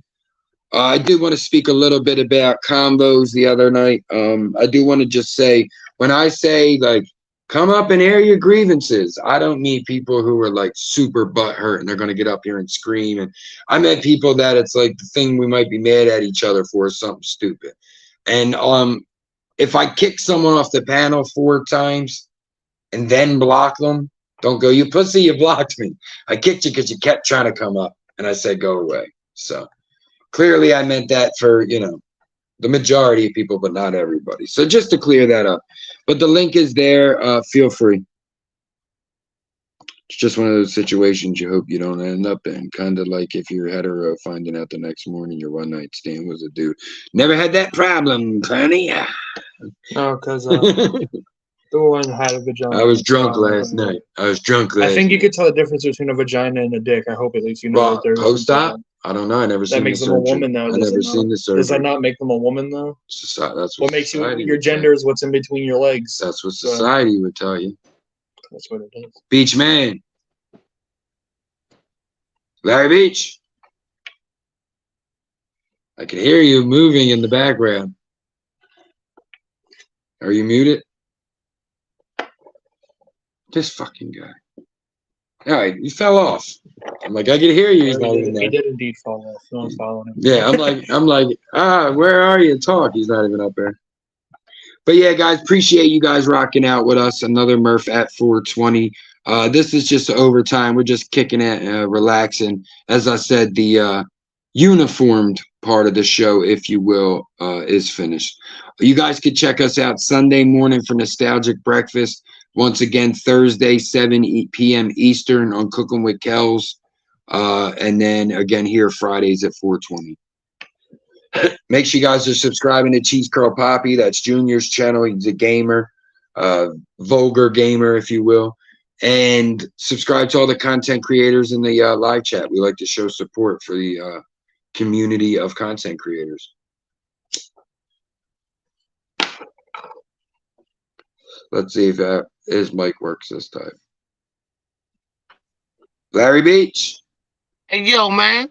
Yeah, man. Yeah, man. You already know. What's good, Brody? Hey, man. You know, everything good. I didn't know that was your little relative right there. That's my son. Okay, I get it. Okay, Yes, okay. sir, yes, sir. You know what I'm saying? 19 years old. Yeah. I get it, man. Yeah, that was very good. I really appreciate that. Yeah, no doubt. I'd seen you were here for a while commenting and all. I appreciate that, bro, for sure. Man, I'm always in there in the bushes. I just sometimes I'm at work. Yep. Motherfuckers know that I be at work for like 10 to 12 hours a day. Yep. My shortest day would be an 8-hour day. And you know, I probably get that once a week. I'm a chef, man. I work in a restaurant. Certain people have no lives. Like, you know, I'm not trying to take a shot at anyone. Not only that, I got 3 kids I gotta take care of, bro. Yeah, for sure. I got 3 in and out. I gotta constantly drop them to school, pick them up from school. You know, sometimes my cousin, my parents will help me pick them up. And those you know what I mean? Those kids ain't. I mean, he's gonna. Junior's taking off. Everybody, I'm gonna give him the floor for 1 sec, Larry. We'll keep talking. He's gonna take off, so just let him say, you know. Oh yeah, yeah. Go ahead, give him the floor. My bad. Go ahead. I thought he was gone. Go ahead. Yeah, now he's getting ready. What up, Junior? I'm Larry. I'm too much, man. Go ahead. All right, y'all. Cheese Curl Poppy has left the building. Tip your waitress, who's Murph. There you go. Let's go. All right, something guys, Japanese, man. He said say something in Japanese. I don't know any. All right, cool. But yeah, man, you know, it happens on YouTube though. Like people compare like themselves or what they project, and I always said that it was always crazy with that to me. You know what I mean? It's like I could put like if you're on, I'll put your show on while I'm at work, and just let it play. That's what I do. I always listen. Yeah, I'm not even in the chat. What up, Rafe? I'm always listening to people. I be like this, bro. Like I can always put in an earbud, and nobody knows that I have an earbud in, but I'm still listening. I can't chat. You know, that's what I said. I wear Dickies at work, Dickies pants, so I could put the phone in. I had that cell phone pocket, and my headphones reach right up. I had plug-in headphones. They're not cordless, but they're long. Man, I'll be at work. The one day King Troll was on, I wrote in the beginning, salute everybody, can't talk, and I just listened to the show. Other times, like if I get a little break, I'm smoking a cigarette, I'll jump in the live chat, but I'll just listen. Yeah, I used to do that when I was at work. I put my phone in my pocket, and I would actually have the cord to my headphones going underneath my shirt, underneath my pants, and had a hole right in the pocket so that I could put the cord through into the phone. And damn, you were really high. He had a scarf on and shit to hide it going up to his ear. They're like, we work in a sauna. Why do you got that coat on? Yo, before we continue, let me tell you something, man. So on the chat, I said, nah, I'm not getting up there. I'm going to go play my game, right? So while you, all of a sudden, you feel like you're going to drop the link, all of a sudden, I join the panel.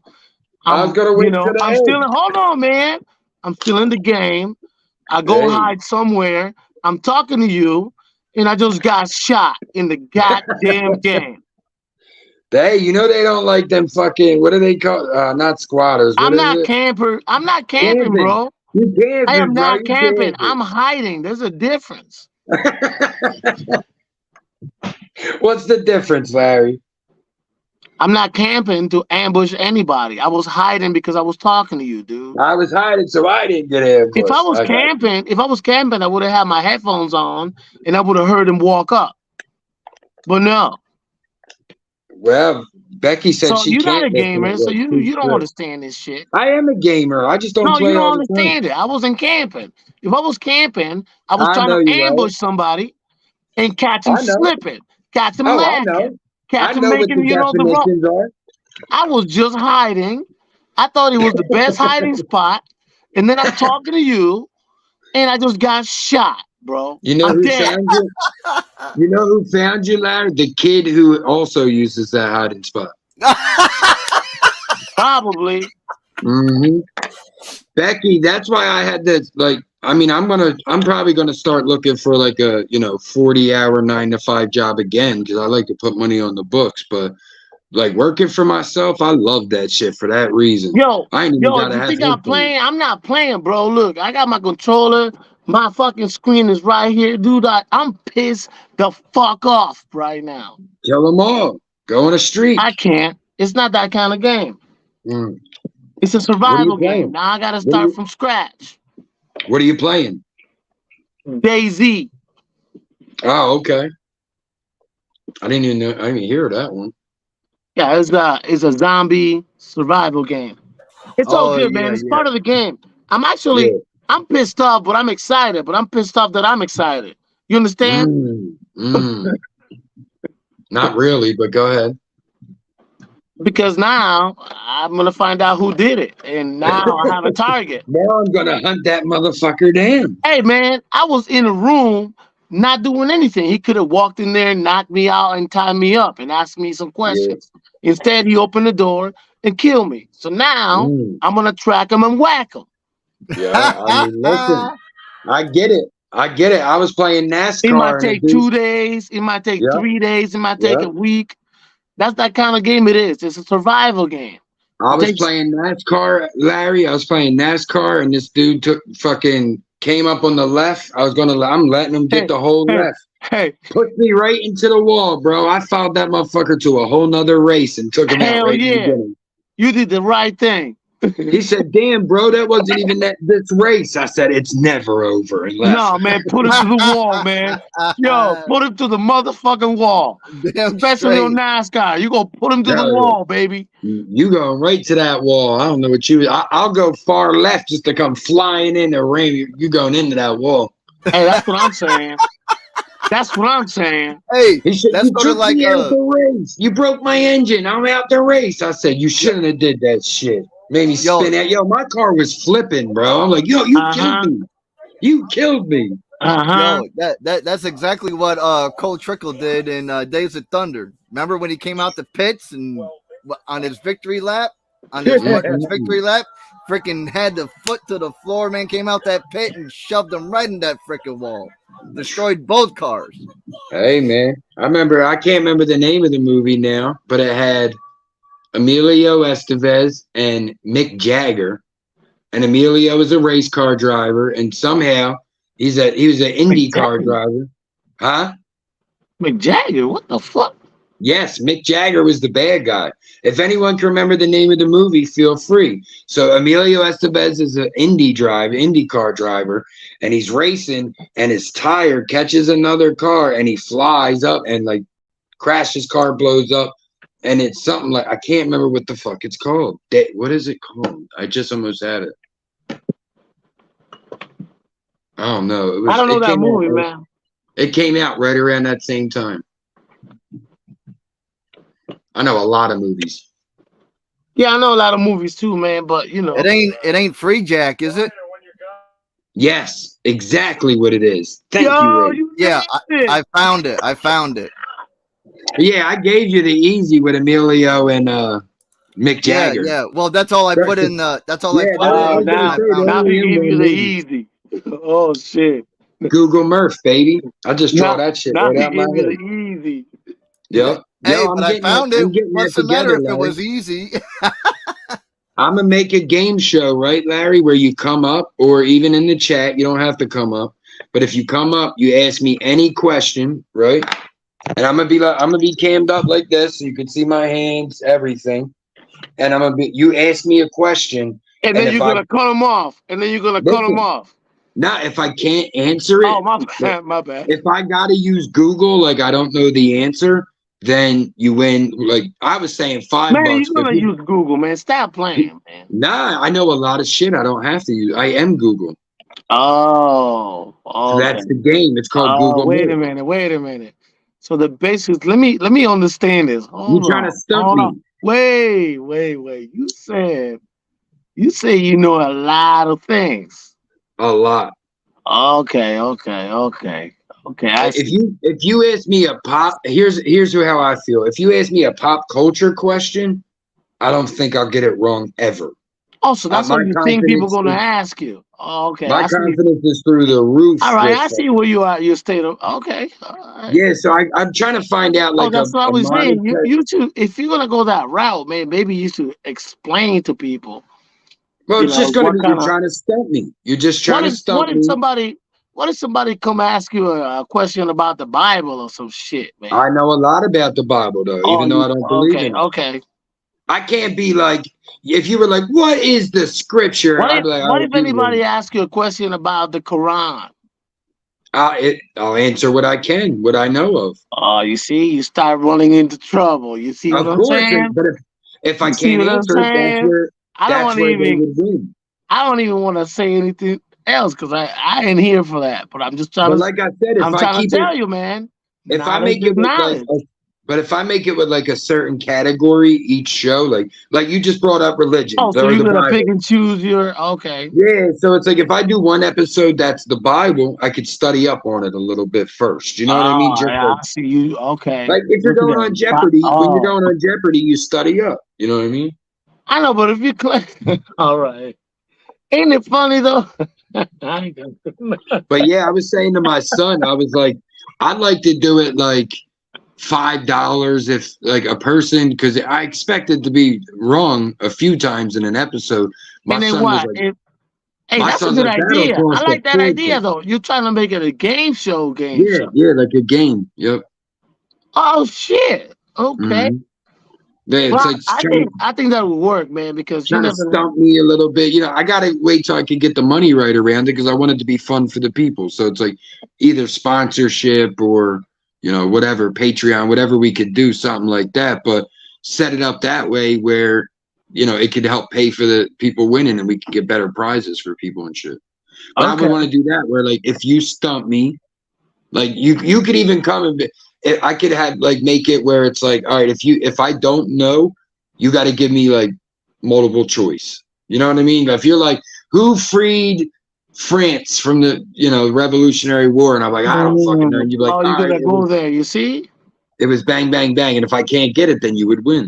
Mm-hmm. All right, I got you, man. That's a good. Mm-hmm. Hey, I like the premise, man. I think it'll be a fun show. Yeah, I want to see how it goes, bro. I could see that being a lot of fun, man. I could see that being a lot of fun, and especially the way the community works, because no, especially when you set it up for yourself. Yeah, but I'm saying though, but what I'm saying is the way the community works though, because I've seen it before, where it's like someone will send somebody $10 on Cash App, and then they'll pass it on and pass it on and pass it on to someone. Well, yeah, because it's a game show. Someone so that really I understand that. Yeah, I mean? So yeah, exactly. Let it roll over and shit like that. Exactly. I'm thinking about the aspect of the fun part of it, man. That's what I'm thinking of. I'm like the fun of that. Oh man, that's it's limitless. I could see us sitting here fucking not being able to answer a question from laughing too hard over something. You know what I mean? People could come up and would it be safe to say you'd be like, because okay, let me see. You see, I almost say something. Make a question. I'll show you the premise. Ask me a question. Eddie. No, I don't need to ask you no questions. Okay. Okay. You see, I can't ask you a question. My questions are too deep, bro. Just ask me what you think to be a common knowledge question. Okay. Let me think of one. Okay, What is the equivalent of a mile to a kilometer? What do you want? Mean the difference? No, you're Googling. You see? All right, no. We're done. We're good, bro. I see what kind of show this is gonna be. But look, so what I meant, did you mean the difference? Because a mile is 1,200 feet Yeah. And a I'll see what kilometer. kind of show this is gonna be, bro. A kilometer is like 1,124 feet. Oh man. Okay, I'll ask you. Oh my god, my But dog like, thinks here you go, Larry. Like, one of my dogs always thinks that I'm arguing. some of the useless information in my brain, like Okay, what is JFK was shot November 22nd, 1963. I just know that. Oh, that you want to ask questions like that? Like It could be pop culture. It could why'd be you anything. go off when I got on, man? I'm not doing it tonight. I just wanted to tell you about it.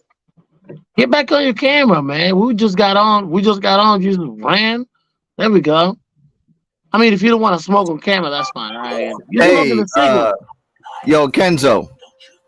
What's up, bro? Yo, a mile is 5,280 feet. Is it? I was wrong. Yes. I don't know what I was thinking. What is a kilometer? A quarter mile is 1,250 feet. That's what it was. Okay. So what is a kilometer? You win $2, DJ Ray. No, but that's what I'm saying. He said, ask me a question. So I just asked, like a question that, because people are going to ask you, like, how tall is Mount Everest?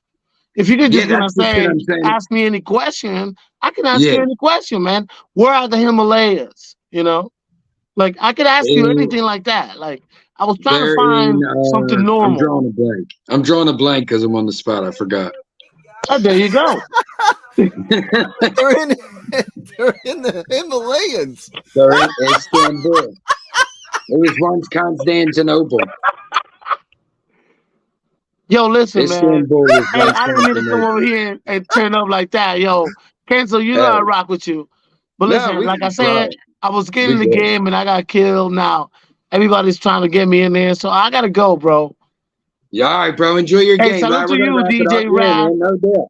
Ray, salute to the panel. Live, right? Hey, we never talked about the earlier shit from what you guys talked about. So we're gonna talk about it later. All right, Larry. Yeah, we'll do a little something. I might go live tomorrow or something if you're free, because I want to finish some of our combos from the other shows last week or whatever. No, I'll be free Sunday.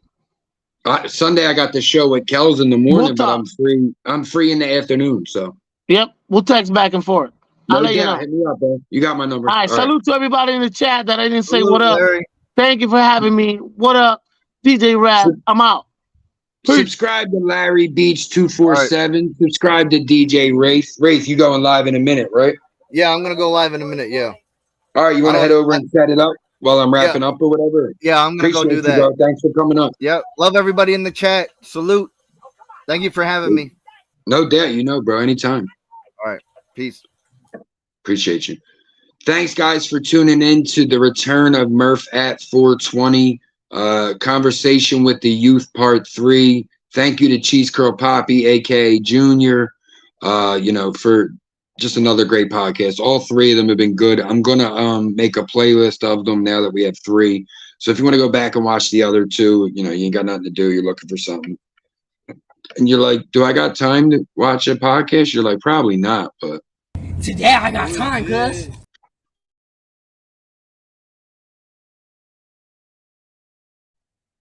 So if today you got time, cuz, to watch a pod, you watch it. We had very similar conversations to this the last, and they always flowed really well. So, but yeah, thank you to everybody who tuned in.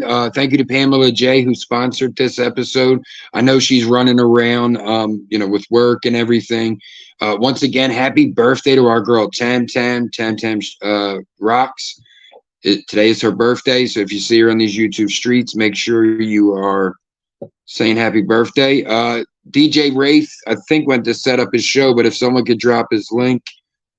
I know Kellz is working. A lot of the mods might be working right now. So Honda, if you could get Wraiths, I think Becky. I got to wrench a few more. I know I fucked up on. I had to give Ivy one. I know, and somebody. I can't tell who's a wrench and who's not right now. Anyway, so. But yeah, you guys are fucking awesome. We cannot do these shows without you. It's great to have the interaction. Once again, Haley, thank you for your great interaction and questions. Glad you didn't take offense. You understood where he and we were coming from, because that's what I'm like. Wait a minute, bud. You just made that sound like all British people. But I knew where he was coming from, because we do see it here in American I'll not even American, I'll say on Instagram, and you'll see it, and someone will have a real hateful comment. And then when you try to dig in a little bit, they're like, I'm not even from your shitty country. Why are you even fucking saying anything then? Like, I'm not even from America, your shitty country. And you're like, what? I said, hold up, wait a minute, something ain't right.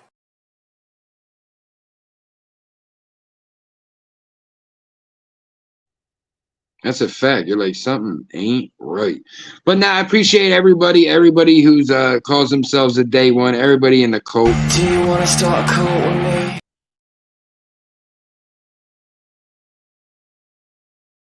And like I said, we couldn't do it without you guys. I appreciate your love, your support, your comments, your likes, shares. We couldn't do it without you guys. Make sure you're here Sunday morning, 10 a.m. for our radio show, me and Queen Kellz. We do a morning radio show, some limited talk. We usually play about 30 songs. Most of the song. We can't play the entire songs. YouTube gets its panties in a twist, but we play a majority of them. But it's really good vibes there. So once again, appreciate everybody who comes through, supports, follows, any of the above. Follow us on Instagram, of course. Become a member on Patreon. Wait, how do you spell epiphany?